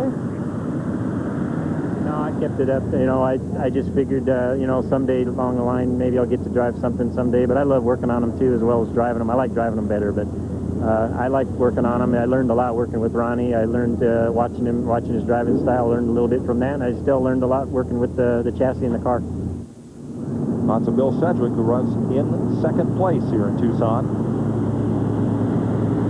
The jet blower getting some of that oil dry off the track from Pappy Pryor's engine. 92 laps to go. How would you like to have to race against a car that you actually set up and help divide? You know, they work on the chassis together. He studied his driving style. He knows everything that Ron Hornaday thinks, what he's going to do, how he goes in the corner. As he said, he's been to school on Ron Hornaday. Well, I'd hate to have a guy in 2nd that was chasing me to win the race that knows everything I'm going to do. But you heard what Hornaday said at halftime. He says, we just need to get ahead, stay ahead of that 75 car. That's a personal pride thing, I'm sure, at both ends. Yeah. We'll see how it sorts out when we come back to Tucson Raceway Park. You're watching the only network that brings you live auto racing all winter long. Winter Heat on the Nashville Network.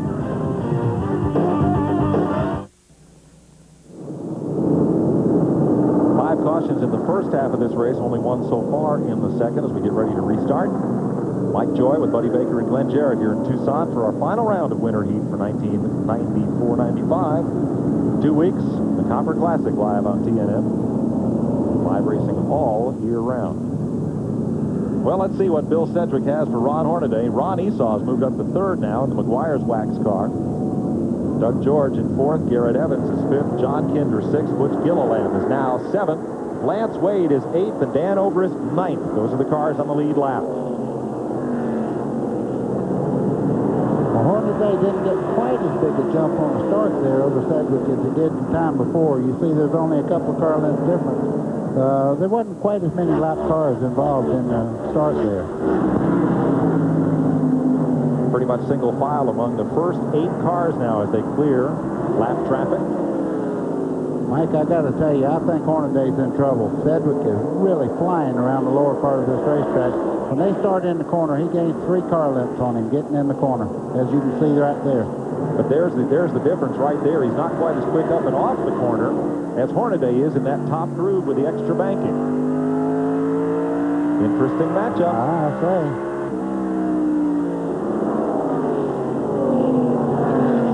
I didn't see Ron Esau get up there in the second place or third place like that, but that car is really hooked up and he's doing a great job.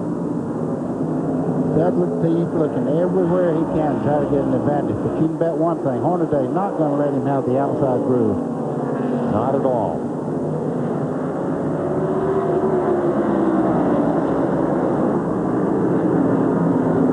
Side by side, back at about 7th place. Lance Wade and Gilliland. And we keep track of the leaders here. Still a bit of traffic for them to get through. And third place changes hands. Doug George moves ahead of Ron Esau on the bottom. There's George completing the pass, and that blue number 37, Garrett Evans, trying to move up. Boy, oh boy. I tell you, this racing is so close right now. If one of these guys check up just a little bit, you're going to have where they run in the back of each other. You see Sedgwick, he's trying to take his lead. The right in the bottom part of this racetrack is not back quite as much as up on the top part, and he just cannot get the drive off the corner to make the pass. 6 degrees the bottom lane, 9 degrees where Sedgwick is right now, and 12 degrees up top where that black number 50 of Hornaday is running. Makes it a very interesting racetrack where the long way around is usually the fast way around. That's a great camera shot there. You can see how Sedgwick can close in getting in the corner, but now as they hit the straightaway, you see Hornaday pull about a 2-car length lead on him. Battle for 4th place. It's a good one. Garrett Evans inside of Ron Hornaday, and he's going to take the spot away. So, or rather Ron Esau drops to 5th there in car number 56, the white and blue McGuire's machine. I'm sure Garrett Evans did everything he could to really hook his car up. When you have a problem getting back in the throttle and keeping the rear wheels from spinning on the short track, you have a real problem. They've adjusted some weight in that car, and he looks like he's dialed in pretty well. Evans at 64 trying to move up. There's Esau with Portengay. Here's Dan Oberst in the 12 and Butch Gilliland 38. Now they restarted at the tail end. Gilliland because of the spin, and Oberst went to the tail end because of changing that spring, as Glenn told you. They have not had much luck in getting up through traffic of cars on the lead lap. They've worked their way through most of the lapped cars. Now it gets 3 wide with Lance Wade there just for an instant. There's no time for grooming right now. They have to drive their heart out, and these cars are so equal that if a guy can't get a preferred line around the racetrack, they just can't make the pass. Those 4 cars are with Kinder in 21 are locked up in a battle for position. Glenn? Well, guys, you were talking about Butch Gilliland. I've been watching him ever since the restart. The car seems to be a little sluggish, particularly about coming off the corner about halfway down the straightaway. It just doesn't have the pickup that it had before. They may still have a little bit of a heating problem. Also, it looks like the car's a little tight. That's why these guys are able to get up under. He's lost 2 or 3 spots. The car's on the low side of the racetrack. Definitely not handling like it was earlier on for him. This is the battle for 5th on back, Glenn, and there is Gilliland right in the thick of it. 5th is Ron Esau, 56th. 6th is John Kinder, 21. 7th is Lance Wade. 8th is Dan Oberst. And now Gilliland is all the way back to 9th place. There's that patch from 5th on back.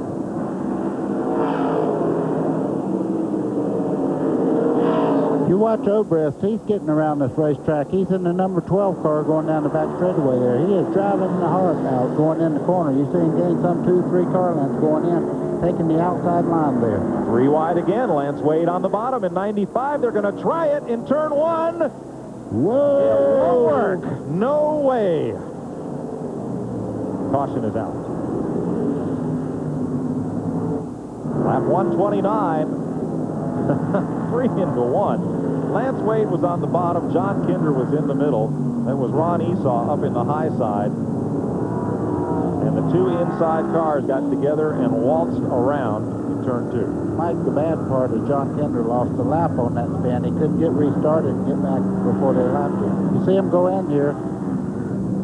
They're just running out of racetrack. The 95 loses the tail end, comes around. Gets up into Kinder. Esau is able to go on, and so is Dan Obrist and Gilliland. Let's show you a different angle on it. Well, that's just going in too hard there. He loses the back right there. Gets a little bit of contact, and around they go. And that's a little predictable given this racetrack. 3 cars go in 3 abreast at the same speed.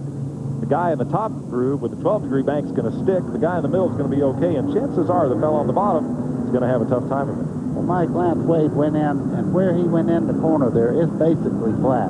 So, and there's a lot of oil drying things down there, so he just lost the back of the car. Unfortunate. It was a bold move, and had it worked, it would have been a good one. There's a fellow who made some bold moves in his time, Marty Robbins, full-time singer, part-time racer, and Barbara Mandrell, Richard Petty, Gene Autry, and lots of folks will talk about the lives and times of Marty Robbins, a TNN special Tuesday, January 24th at 8 p.m. Eastern Time. Boy, I tell you, one of the most enjoyable evenings of my life, I was with Marty Robbins in Talladega by the pool at Vermont End there, and he played for 2 hours for the drivers there, and I tell you, that was wonderful. Not a concert, just kind of just pick up a guitar and let's play and have some fun? You bet. Another thing, he was a good race car driver. Yes. His car was magenta and chartreuse, and once I asked him, why that combination of colors? He says, when they're coming up to lap me, I want them to make sure they know it's just me. Boy, everybody loved Marty, and I'll tell you what, I'm going to watch that program. Gentleman racer in the Winston Cup Series, had a lot of fun. We're back under green at lap 133. Now, John Kinder has gone a lap down at number 21. That leaves us 8 cars on the lead lap. Sedgwick in second, Doug George in third, Garrett Evans in fourth, Ron Esau fifth, sixth is Dan Obrist, seventh Butch Gilliland. Glenn? Well, Mike, while we were away there, while we were in the crossing, I checked with Butch Gilliland's crew chief, Harry Lewin, and he did tell me that Butch has lost a cylinder, so he's running on 7 cylinders. I could tell the car was pretty sluggish down the straight, so he's just going to have to ride it out for the rest of the day. Tough break. And I'm correct, it leaves us 7 cars on the lead lap. We have a look back up front. Now this time, Hornaday is able to get away from Sedgwick and maintain that margin. Well, here he comes. Yeah, he did. He got a great jump, but you can see Sedgwick can pull right back up on him. That's a bad sign. If Hornaday keeps driving like he's driving right now, it's going to be hard to get by him. But if he makes one slip, Sedgwick will be right on him. Steve Fortengay takes the black flag and goes off to the pit area. You see Doug George there in third place. He's moving into contention. He's actually pulling down the first 2 cars. Check this battle, buddy. Ron Esau in 56. Dan Obrist in the number 12. And Butch Gilliland in the Ultra Wheels 38 still going at it. This is for position. The 48 cars a lap down. Jack Sellers. Well, that's a good sponsor for him. I tell you what, he fights that race car. You see the fight team of Obrist there. He drove his heart out all day. He does not let a man up. When he gets in there, he fights for every position. And John Kinder. Black flag apparently was for Kinder. He has gone to the pit area. Portengay comes back on the racetrack. Boy, Obrist got up right into the side of Esau there, who just about ran out of asphalt and into concrete. Yeah, Esau's not handling quite as well as he'd like to do right now. He's losing the back of the car coming out of the corner, so he's not able to apply all the horsepower he needs to. Lance Wade down on the bottom. Battles Esau for position.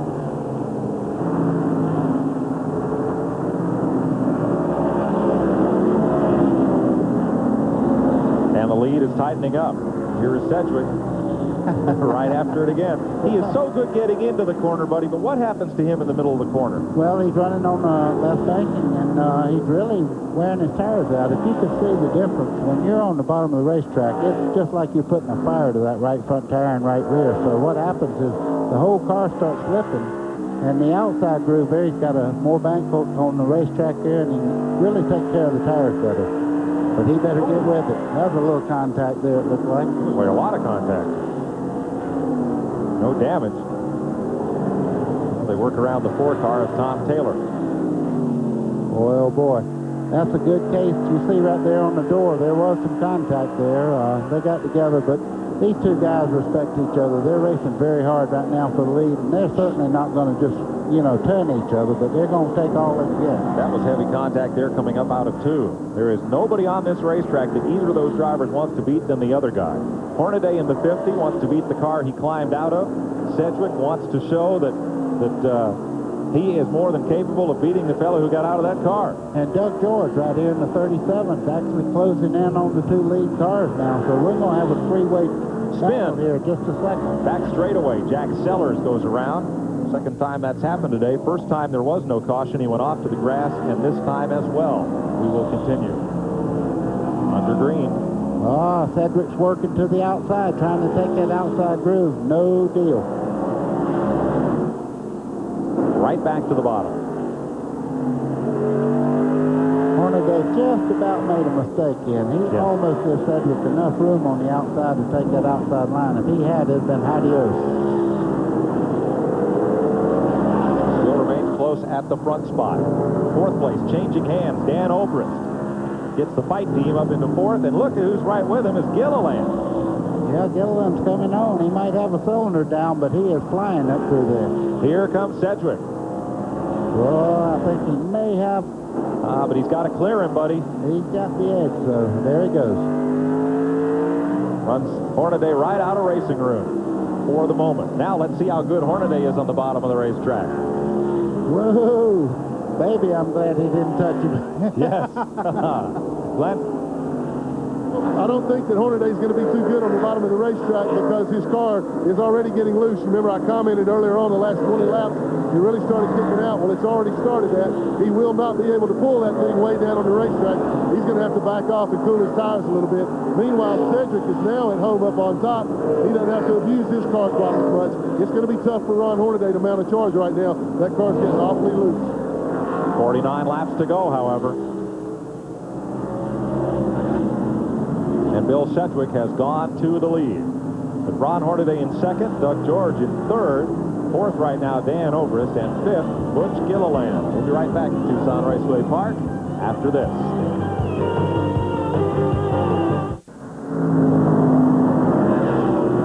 Bill Sedgwick has opened it up on Ron Hornaday in this final round of winter heat.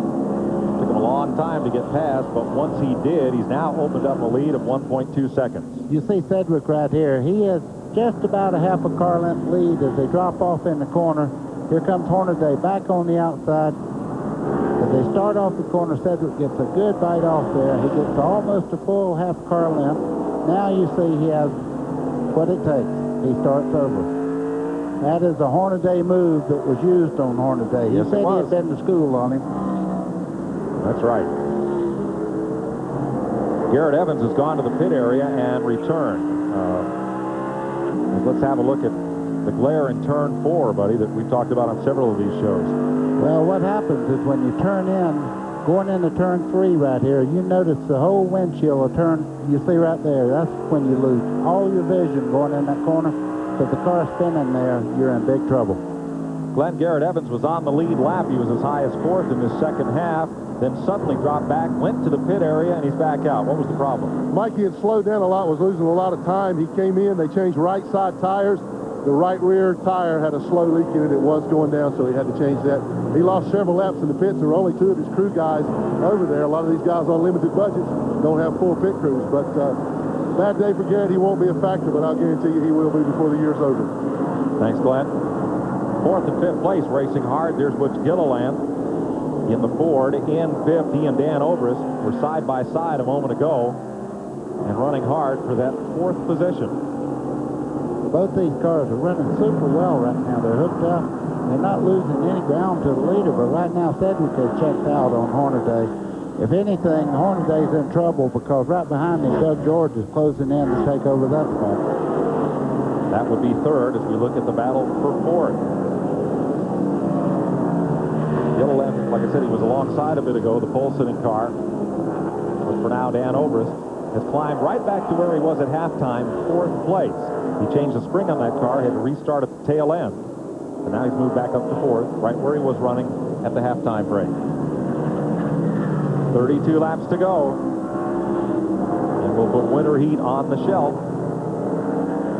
for the 94-95 season. Doug George has come up to battle Ron Hornaday. See Hornaday's hands there. They're pretty still. He's really not having any trouble. Oh, hang on, Doug. That's about a 6 if you were rating that on a 10 scale. That was a good catch. Glenn?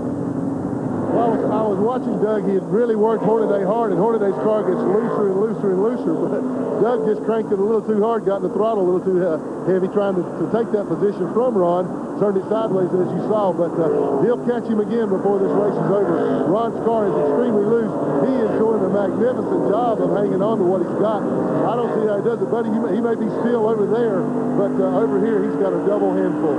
Well, he's got a double handful all the way around, but Ron Hornaday's hands are pretty still in the corner. You see right now he's turned down. The right hand very, very still, comes out towards the straightaway. He's really not fighting the car that much. Well, as I said that, he looked like he had a video on his head. Second place is where Hornaday runs behind Bill Sedgwick. Doug George in third, Dan Oberst in fourth, Butch Gilliland fifth, and sixth is Ron Esau. Lance Wade also on the lead lap.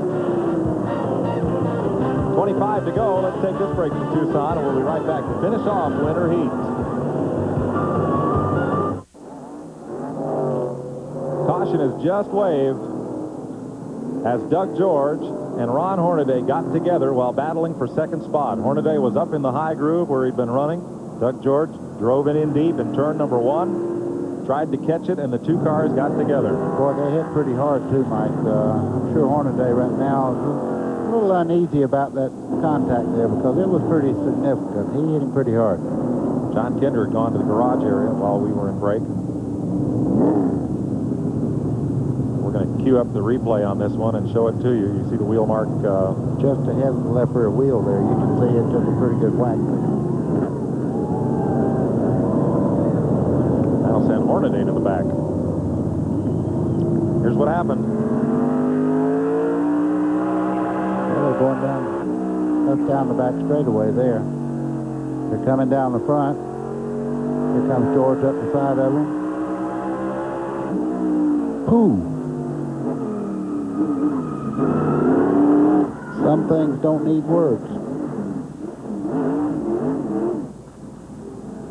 Hornaday pulled away toward the tail end of the pack. He'll be the last car on the lead lap when we restart. Glenn? And Mike, he did a magnificent job. He almost saved that thing, slid it all the way through the corner, but he spun it around, did not lose a lap. The guy that may be the indirect beneficiary of all that is number 12, Dan Obrist. He and 38, Butch Gilliland, were gaining on Doug George and Ron Hornaday before that spin by Hornaday. So they were catching them on the racetrack. Now this will put Gilliland right up on the rear end of George on the restart. There's one lap car Steve Porton getting between them, but I think that Obrist right now may be the second fastest car on the racetrack. He sure was closing ground on Doug George. I think you're right, Glenn. 75 will lead them. It's a familiar look at the front of the field in Winston West here. Bill Sedgwick, the driver this year. Doug George in second. One lap and we'll go racing. Dan Obrist is now third. Butch Gilliland fourth. Lance Wade, number 95, is fifth.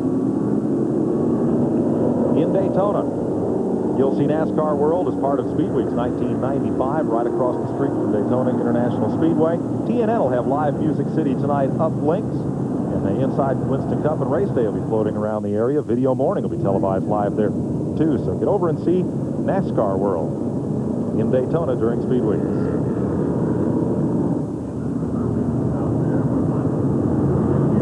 15 laps to go. That's Sedgwick in front.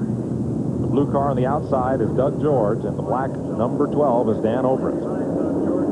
Mike, there is one thing. Hornaday is on the tail end of the lead lap. There's only 6 cars in the lead lap, so he's really not that far back. If he get hooked up again, if the tires cool back down, he may still have a shot at moving up in the top 3 or 4. Tough break for Hornaday going around off the front bumper of Doug George. Turn 1 just as we came back from break. We're going to ride with Ron Hornaday on this restart. Yeah, I'm glad I'm up here, though, using the camera. Right.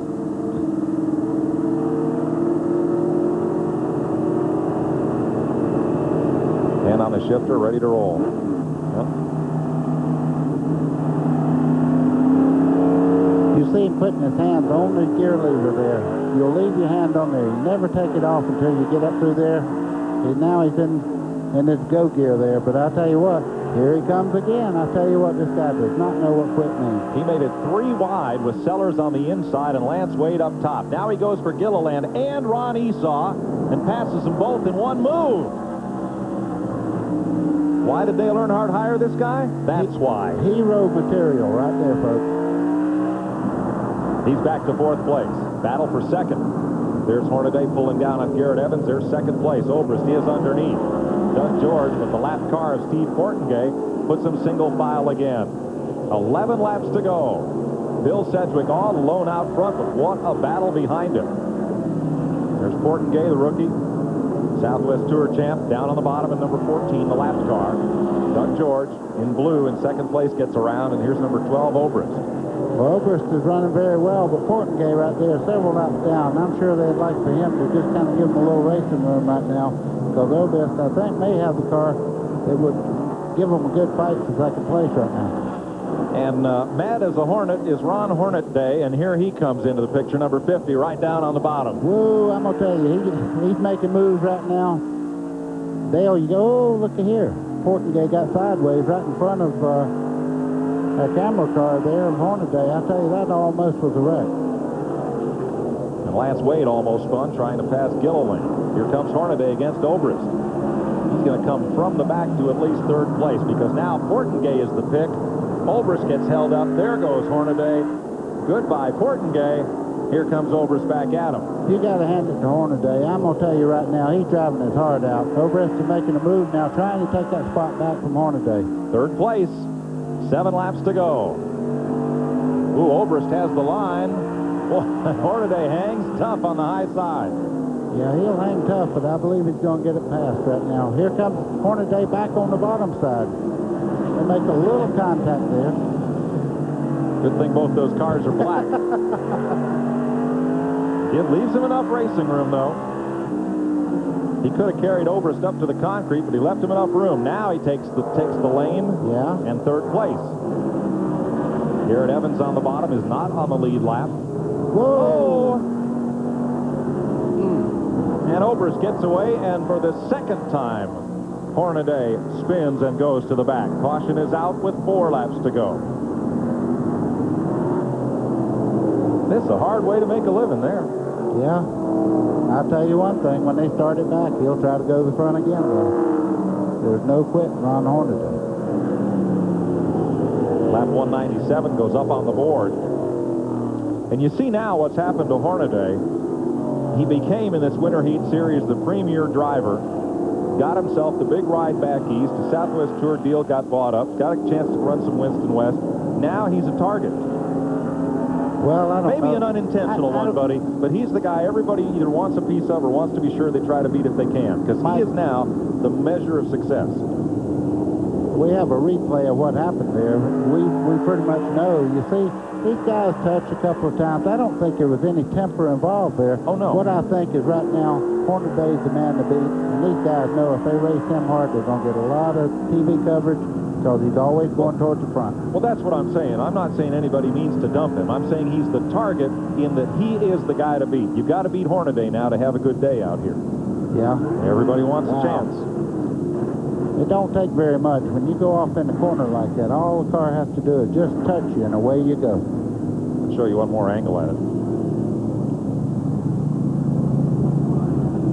He just touches him right there, just enough. Just gets by.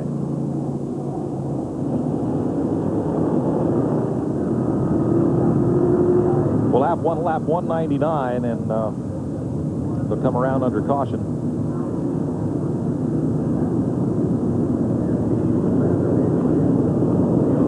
And the checkered flag will be out. And a well-deserved victory for Bill Sedgwick. Well, congratulations to Bill, but I would have loved to seen another run by Hornaday coming up through there. Well, they don't have that green-white checker rule in every series. Doug George drove a great race today also. Yes, he did, finishing in 2nd. Butch Gilliland is 3rd. Lance Wade is 4th.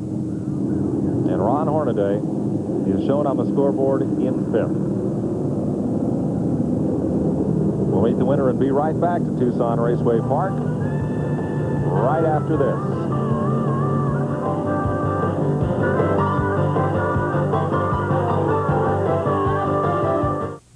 The exclusive coverage of the NASCAR Winter Heat Series on TNN is brought to you by Chevy Trucks, the most dependable, longest-lasting trucks on the road.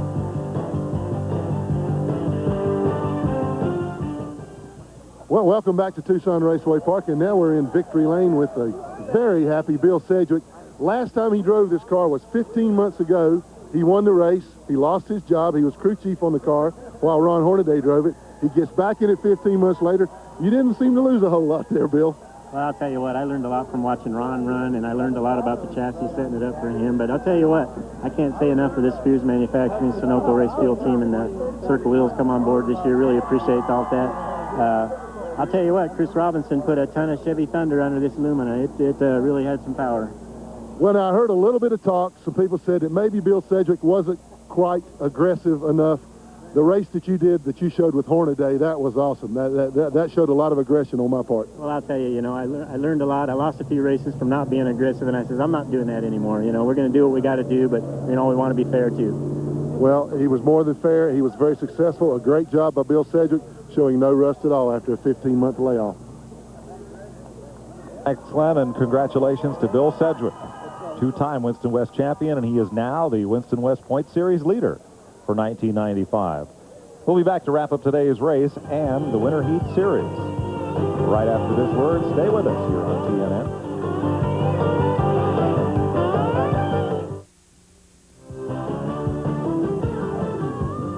Now look at some of the most beautifully rugged scenery anywhere in America here surrounding Tucson. The weather has been just terrific all winter season long, and we have just had a great time out here for 8 weeks of great racing, 4 different series, plus highlights from some of the local Grand American and super late model racing.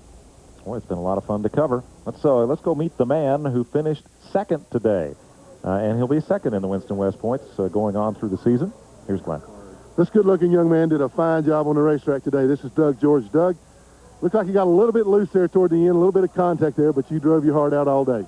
Yeah, we tightened the car up on that second segment there, and it wasn't enough. It was still loose getting off. Hoosier tires worked really good. We just kind of got hung up on the lap traffic when they double line them up. It kind of messed us up. But if we would have went green a little bit longer, we were reeling Bill in just a little bit. It would have been a good race, though. We're happy. The Olsen Technology Ford ran good today. Well, your plans are to run for the Winston West Championship this year? Yeah, that's correct. Okay, Doug George is ready. The crew's going to go celebrate a little bit. These guys have had a long, hard winter working on this car and his Southwest Tour car. They're ready to celebrate a little bit. Second place, a great way to start the season. Good run for Doug today. Butch Gilliland, who took that car without missing one cylinder, winding up third today. Also having a great run. 95, Lance Wade, finishing fourth. A couple of fans. And number 50, of course, Ron Hornaday winds up in 5th place today. Let's meet the third place finisher in today's race, Glenn. Well, we talked to him earlier in the race when he sat on the pole. You ran awfully well in the first half there, but engine problems in the second half held you back, but still respectable third place finish. Yeah, we're real happy with it. The car was really fast. The second half, the first half we got spun out. We lost a cylinder the second half. It just maintained a fast pace. And I'll tell you what, those Chevrolets better watch out, because when this baby's hitting on all 8, they ain't going to have a chance. Are we going to see you in this car for the remainder of the Winston West Series? We're still trying to seek sponsorship to do that, but it's a very good possibility. Ford's done a good job with Strop and Ultra Wheels, Jimmy Smith. I got to say hi to you, and we'll see you in a little while. Well, a fine job by Butch Gilliland. He's another guy that Winter Heat has really helped along. He's got the truck ride with Jim Smith. He's going to run the full truck series and working on a Winston West ride as well. Another guy going to be awfully busy come 1995. I think that'll be a good pairing, Glenn, as this season goes along. I want to mention, spent some time out in California during monsoon season. Went over to see Paige Jones. They're in the hospital in Los Angeles, and boy, he looks good. He's maintaining about 170, 180 pounds, and he gets more exercise in than most folks do in a day with all the physical therapy that they're putting him through, and he's awake and alert, eating solid food, and beginning to respond to voices and sights of different people and things, and it's going to be a long road, but our thoughts are with Paige and PJ and Judy and Parnelli, and all our thoughts and good hopes are with them. Absolutely. Buddy, we've seen a lot of star drivers here, folks that maybe people around the country didn't know were stars here. Who would you look to among the folks we've seen or not seen around the country for future stardom? Well, I'll tell you, the guy that sat on the pole last week for the Southwest Feather Light Tour, Shane Hall, I tell you, he led 80 laps of the feature there. Great driving, 25 years old. I can't wait to see where he goes in racing. He's going to be another Earnhardt. Glenn, if a car owner called you, who would you want them to take a look at? Me, who do you think? Yeah. But if they don't want to talk to me, a couple of guys come to mind, Mike. One is Dirk Stevens. Dirk ran the first truck race here, finished in the top 3 or 4 there. He ran some Busch Grand National races last year. He tried to do it out of his own pocket. He learned a valuable lesson real quick that it takes a lot more money than he realized. But I think Dirk is a real talent. Somebody should take a hard look at him. He does have a Busch Grand National ride. I think he'll wind up in Winston Cup one day. Another guy was a guy that I just talked to. I've been really impressed by Butch Gilliland. He's very calm under pressure. He doesn't let things get to him.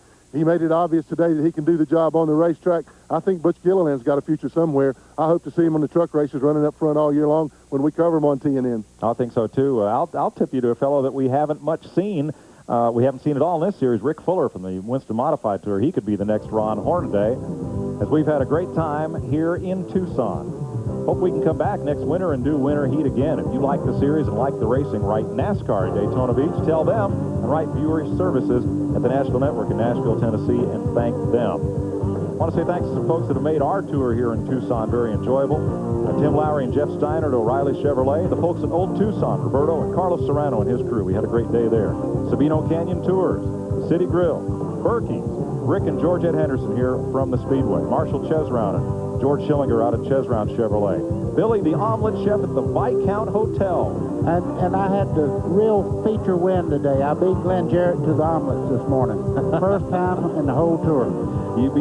Usually it's Eli Gold who throws out the first plate, but you managed to get the job done. And a special thanks to a fellow who a couple of seasons ago convinced TNN and the racing world that there was a market and an audience for racing all winter long. Pat Patterson kind of paved the way for all of this, and we'll see where it takes us, and we'll be back here in Tucson next winter with all of you folks giving you live winter racing all year long. 2 weeks worth of Copper Classic out in Phoenix. Join us then. For Buddy Baker and Glenn Jarrett, I'm Mike Joy. So long from Tucson Raceway Park.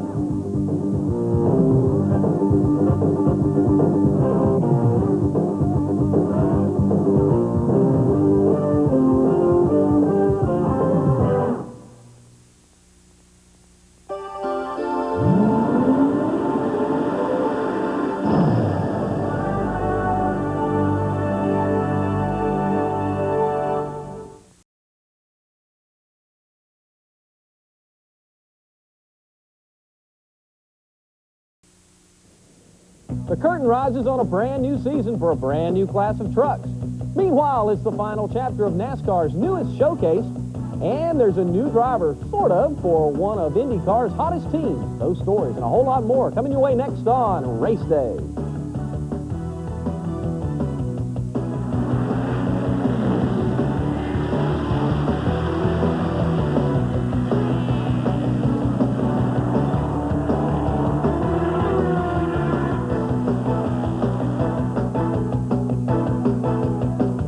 Hi, everybody. I'm Pat Patterson. We hope you're enjoying your racing Sunday right here on TNN. NASCAR's Winter Heat just wrapped up about a half an hour ago, and we'll have all the lowdown a little bit later in the show. But first, let's take a look at the season opener for the Mickey Thompson Series.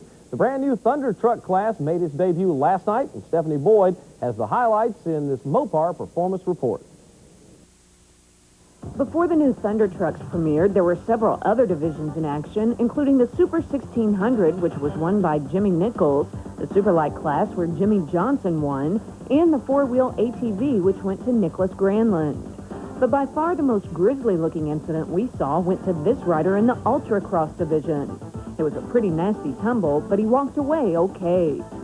Finally, the full-bodied V8 Thunder Trucks made their debut, with desert champion Rob McCachran the pre-race favorite. The BF Goodrich driver made it look like a cakewalk as he easily lapped the six-truck field on his way into the record books as the first winner of the new Thunder Truck class. Paraplegic driver Evan Evans, son of the legendary Walker Evans, was second.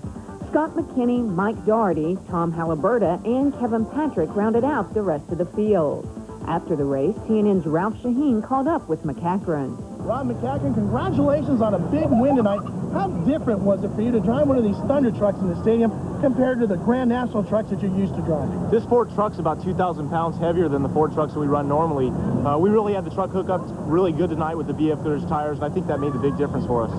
With the racetrack the way it was, we had a lot of rain last night, but you really were able to get your truck to handle. A lot of the other guys are slipping and sliding. You weren't. What'd you do different? Well, it's been we benefited from running in the stadium before, and we've been in some of these events before with the mud, so we knew which BF Goodrich tires to put on, when, and we did it right, and it hooked up really good.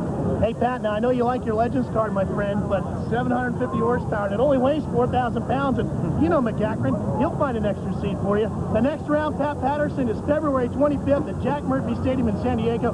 McCachran's got a seat for you. Oh, I'm booking my flight as we speak. Thank you very much. Mickey Thompson isn't the only series that knows the value of racing indoors during the winter. The AMA's Marina Cross Series has been at it for the last few weeks, and last night they were in Niagara Falls. Talk about your perfect weekend. That's exactly what points leader Jimmy Gaddis had in Niagara Falls. First, he won the Dash for Cash, with his only challenge coming from Grayson Goodman and Greg Rand. That was good for some hefty hardware and, of course, a rather nice paycheck.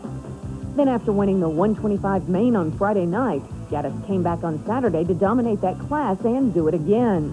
And finally, in 250cc action, he hit another double play over both nights.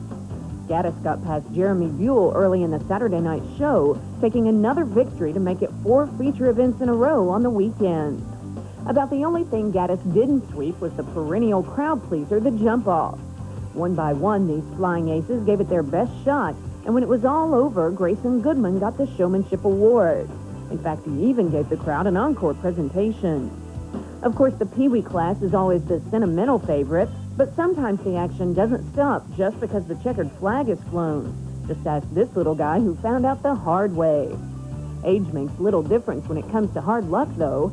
Case in point, this double tumble on a start. Or how about the hey you greetings?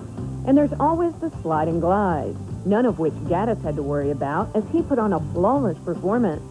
That gives him a solid lead over Buell in the point standings. Chad Pedersen, Goodman, and Sean Morgan complete the top 5.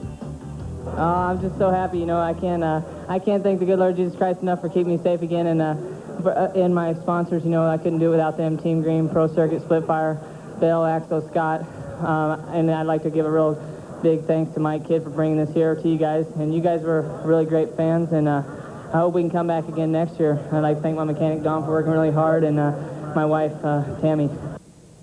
Oh, chiropractor's business was good the next day, anywhere near when those guys go racing. In other motorcycle action, the AMA Supercross Series held its second event of the season last night in Minneapolis. Honda rider Jeremy McGrath led flag to flag to take the win. He was followed by Michael Rocco, Larry Ward, Mike Kudrowski, and Jeff Emmett. Still to come on this edition of Race Day, we'll talk to Harry Melling's new driver. Plus, we'll look at the upcoming season for Mike Landretti. Don't go anywhere. We're not done yet. Race Day is brought to you in part by Mopar, Chrysler Corporation Parts, and the Chrysler Plymouth Dodge Truck, Jeep, and Eagle dealers who sell and install them. And by Subaru. Test drive an all-weather, all-road, all-wheel drive Subaru today.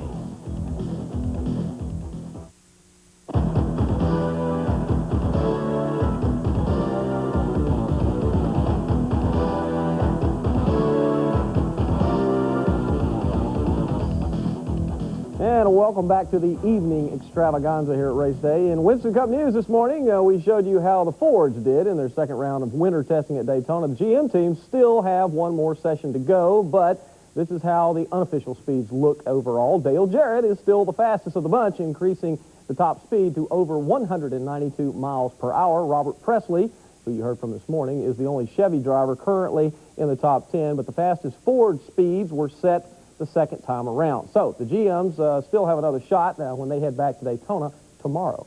One of the guys who just wrapped up testing is Ford driver Lake Speed. Speed makes his debut in Harry Melling's car in Daytona, and he joins us now live sporting brand new colors. I love it. Spam Racing. I always thought they should have been in racing. How in the world did you guys get them involved? Well, I'm not in the sponsor securing business. Somebody else take care of that. Nice to have one, though, We're right? glad to have one. Harry's given me a tremendous opportunity. We've got a great race team, a lot of depth in equipment, personnel. Went down and tested at Daytona, ran extremely well, very easy, right off the bat. And we're now preparing for Rockingham and Richmond and Atlanta. And we're going to be ready for all of them when we go to Daytona. You've been around this business a long time. You've got a lot of input. You know the cars, what you've got to take to the racetrack, and you certainly know the kind of preparation it takes. You feel that depth runs as true to your personnel as well as it does to the equipment at this point? Yeah, I really do. We've got a good bunch of people there that are putting out a lot of work. And in the time that I've been there, which is really just prior to the banquet in New York, is really when I stepped in for the first time. We've got a lot done, and we're going to be more, just better equipped and better prepared to start than any season I've ever started in Winston Cup racing. You get feelings about the beginnings of seasons, and certainly you as a veteran and a guy that's been out here doing this for 15 or so years now, have looked at a lot of seasons from this side of it and gone, okay, I'm excited for these reasons, and in some cases you've had more reasons to be excited than others. In this case, do you get any more of a feeling about how successful it can be for Lake Speed? You know how to win races, you haven't had an opportunity to do it that many times. Yeah, I hate to get too optimistic or whatever, but I just know we're in a better prepared than we've ever been to start a season, and that's exciting. You know that bad things can happen, but when I think more races are won at the shop than they are at the racetrack.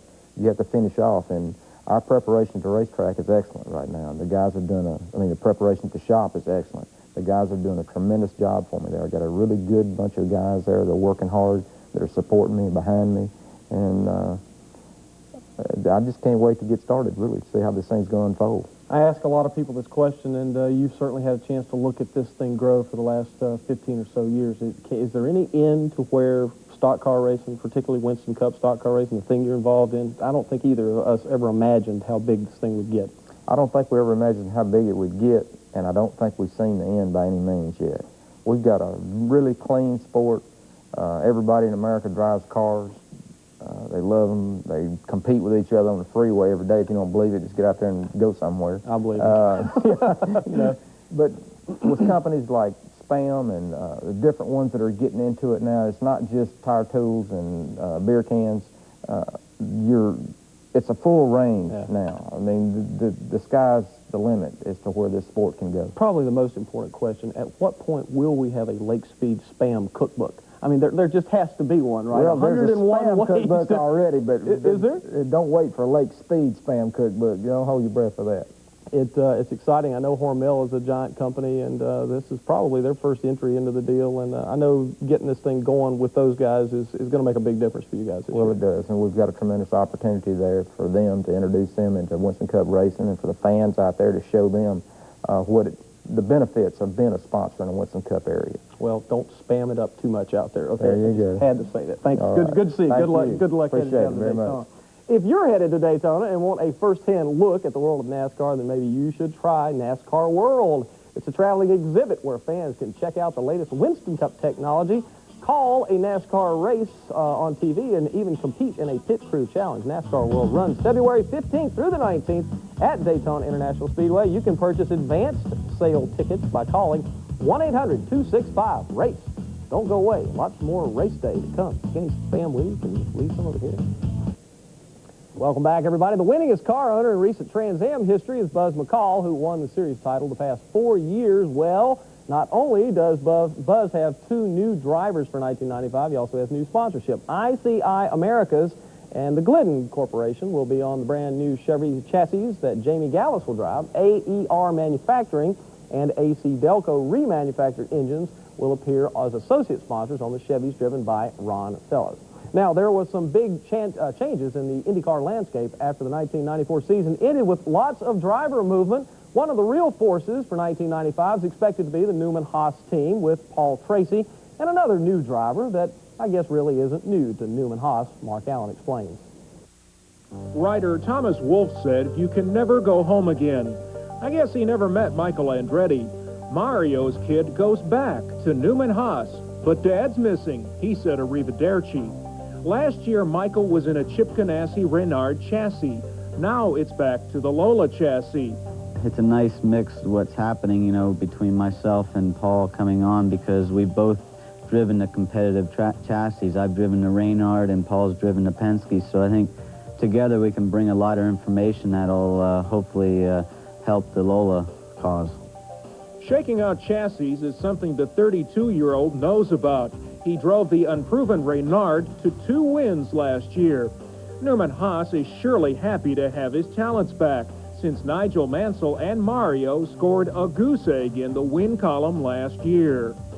Every team goes through those cycles, you know, and I think Newman Haas hit their first one in a while, and I believe that it may have woken up Lola a little bit and maybe even Newman Haas. So I think the effort that's being put in now is very good, and I think they're going to be very competitive next year. But instead of driving with and against Dad, it's now Paul Tracy, a driver known for his aggressiveness and his ability to win. How does Andretti expect that relationship to go?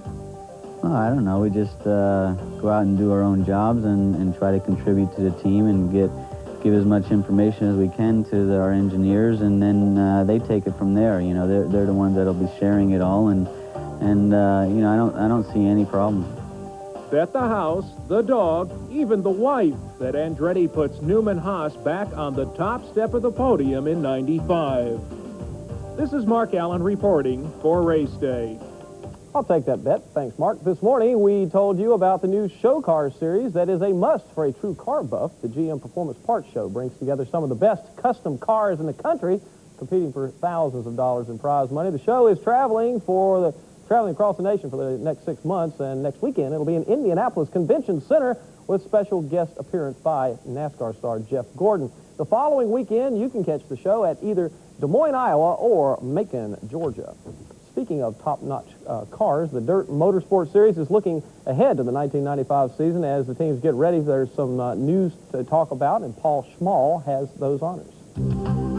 News from the dirt circuit. Longtime modified veteran Doug Hoffman of Allentown, Pennsylvania, has secured sponsorship from Coors and Wheels Discount Auto Supply stores for the 95 Mr. Dirt Championship Chase, a sponsorship he first acquired last year at Syracuse. This is the first time I put this package together this early, and I'm real excited about the Dirt Series this year. I think we've been real strong the past couple years, and we just need to have one of them seasons like McCready had, and I really think we're capable of doing it. I think we got the equipment to do it, so I'm real excited about this year. Hoffman, the 1991 Mr. Dirt champion, is preparing for the first dirt modified races of the year. He'll join Barefoot Bob McCready, Brett the Jet Hearn, and Jimmy Horton, among others, when they head south of the border for Daytona Speed Weeks at the St. Augustine Speedway, February 14th through the 17th. Reporting for Race Day, this is Paul Small. You know, after talking to Lake, I really could go for one of those Spam sandwiches. Straight ahead on Race Day, NASCAR highlights from Arizona. We'll chat with a stock car champ from the north. Back right after this.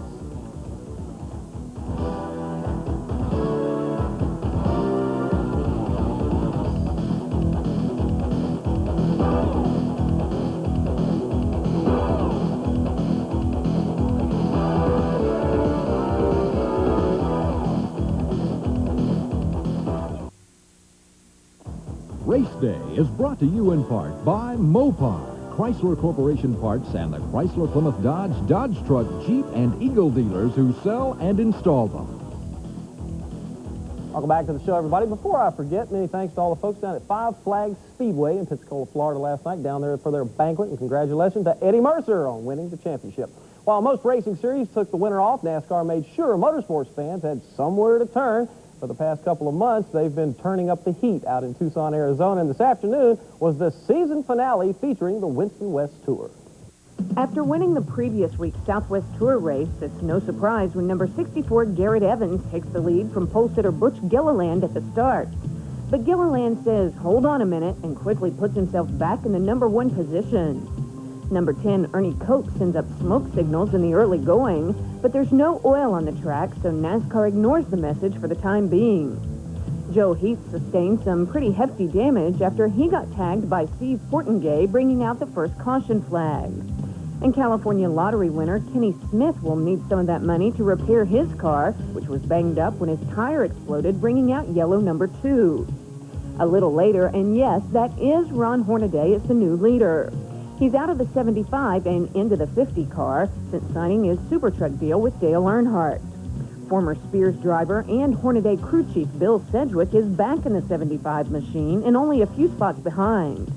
In fact, as they near the halfway point, Sedgwick has gotten around Gilliland and is challenging Hornaday for the lead. But when Gilliland takes the runner-up spot back, Sedgwick gets a little loose and winds up tapping him.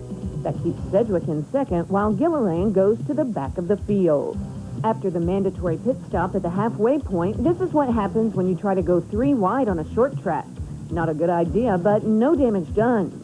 As the laps kick off, Sedgwick tries to challenge Hornaday for the lead, and finally with just over 50 laps to go, he makes the pass and it sticks. Then Hornaday has to deal with Doug George, who tries so hard to take the runner-up spot that he almost loses it, but recovers. Neither driver is so lucky the next time they meet. George tries to make the pass again a few laps later, and this time they touch, with both drivers spinning out. After that, Hornaday is on a mission, making his way back to the front, until he gets tagged from behind, bringing out the final caution of the afternoon. And that brings the race to a close under caution, with Sedgwick up front at the checkers. George winds up second with Ron Esau third. Gilliland and Lance Wade are fourth and fifth. And our congratulations to all the people that competed out in Tucson over the winter. One stock car series that crosses international boundaries is the American Canadian Tour. After a successful 1994 season, the series held its annual banquet this weekend to honor its top stars, and Dave Moody caught up with new ACT champ Mike Rowe. Thank you, Pat. Mike Rowe, 1994 American Canadian Tour champion. This really was a kind of a storybook season for you. Weren't among the favorites coming into the season, but as the year went on, it seemed like your team just got stronger. Yeah, it sure did. You know, we had a whole new team, and I can't say enough for the crew. If it weren't for them, I wouldn't be here. But it took the team effort. We had a good racing program with Allsup engines, Garrett gearboxes, and Louis Chevrolet was on, and, you know, the crew just did the job for me. It seemed like at the beginning of the season, this thing came together very quickly. You took a used car, a crew that had never been together before, and a driver that some people said probably had seen his better days, and you put them all into the championship. It could not have been as easy as it looked. Well, you know, it wasn't, and, you know, we knew there was a lot of good guys out there that run good, and we just were going to go take one race to a time, and as it worked out, we just started getting better and better in the middle of it, and it just turned out that we won the thing. You won a lot of track championships, a couple of hundred races in the last 25 years, but never a major series championship. How important is that to you at this juncture of your career? Well, it's great. You know, we like racing the Busch Series, but on this side of the fence over here, you might say, is Tommy's over here and Benji, and, you know, we just enjoyed ourselves racing on the ACT Tour last year, and we're going to come back this year and try to defend the title and hope for a good season. Well, he'll carry away the big trophy and the big paycheck at the American Canadian Tour Banquet of Champions, Mike Rowe. Congratulations on a great year. Thank you. Pat, back to you. All right, Dave, thanks very much. And in case you missed it this morning, big announcement last week out of Las Vegas, Nevada. Richie Klein, the developer there, is going to put together what will be one of the finest racetracks anywhere in the world. Las Vegas Motor Speedway will be built here very shortly, and we'll be ready by the fall of 1996. Might even be ready faster than that. It'll have everything you can imagine. They're really doing this as a purpose-built racetrack. Next week, we'll have a little bit more on the Speedway, but the big event next week is Carol Shelby and myself. We go to the big house next week. That's right, ladies and gentlemen. Carol and I are going to jail. You'll have to tune in next week to find out what it's all about. Until then, we've appreciated you watching. Don't worry, we'll be back as usual again next Sunday morning to bring you all the latest from the world of racing. Until then, I'm Pat Patterson. Have a great week, everybody.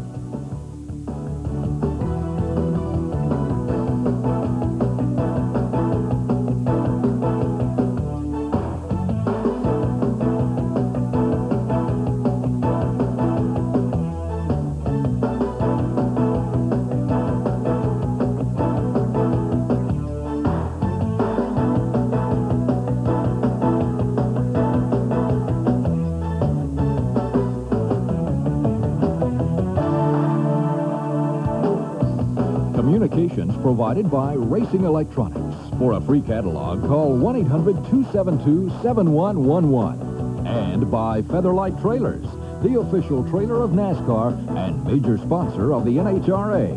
Remember to call Featherlight for all your trailer needs at 1-800-800-1230.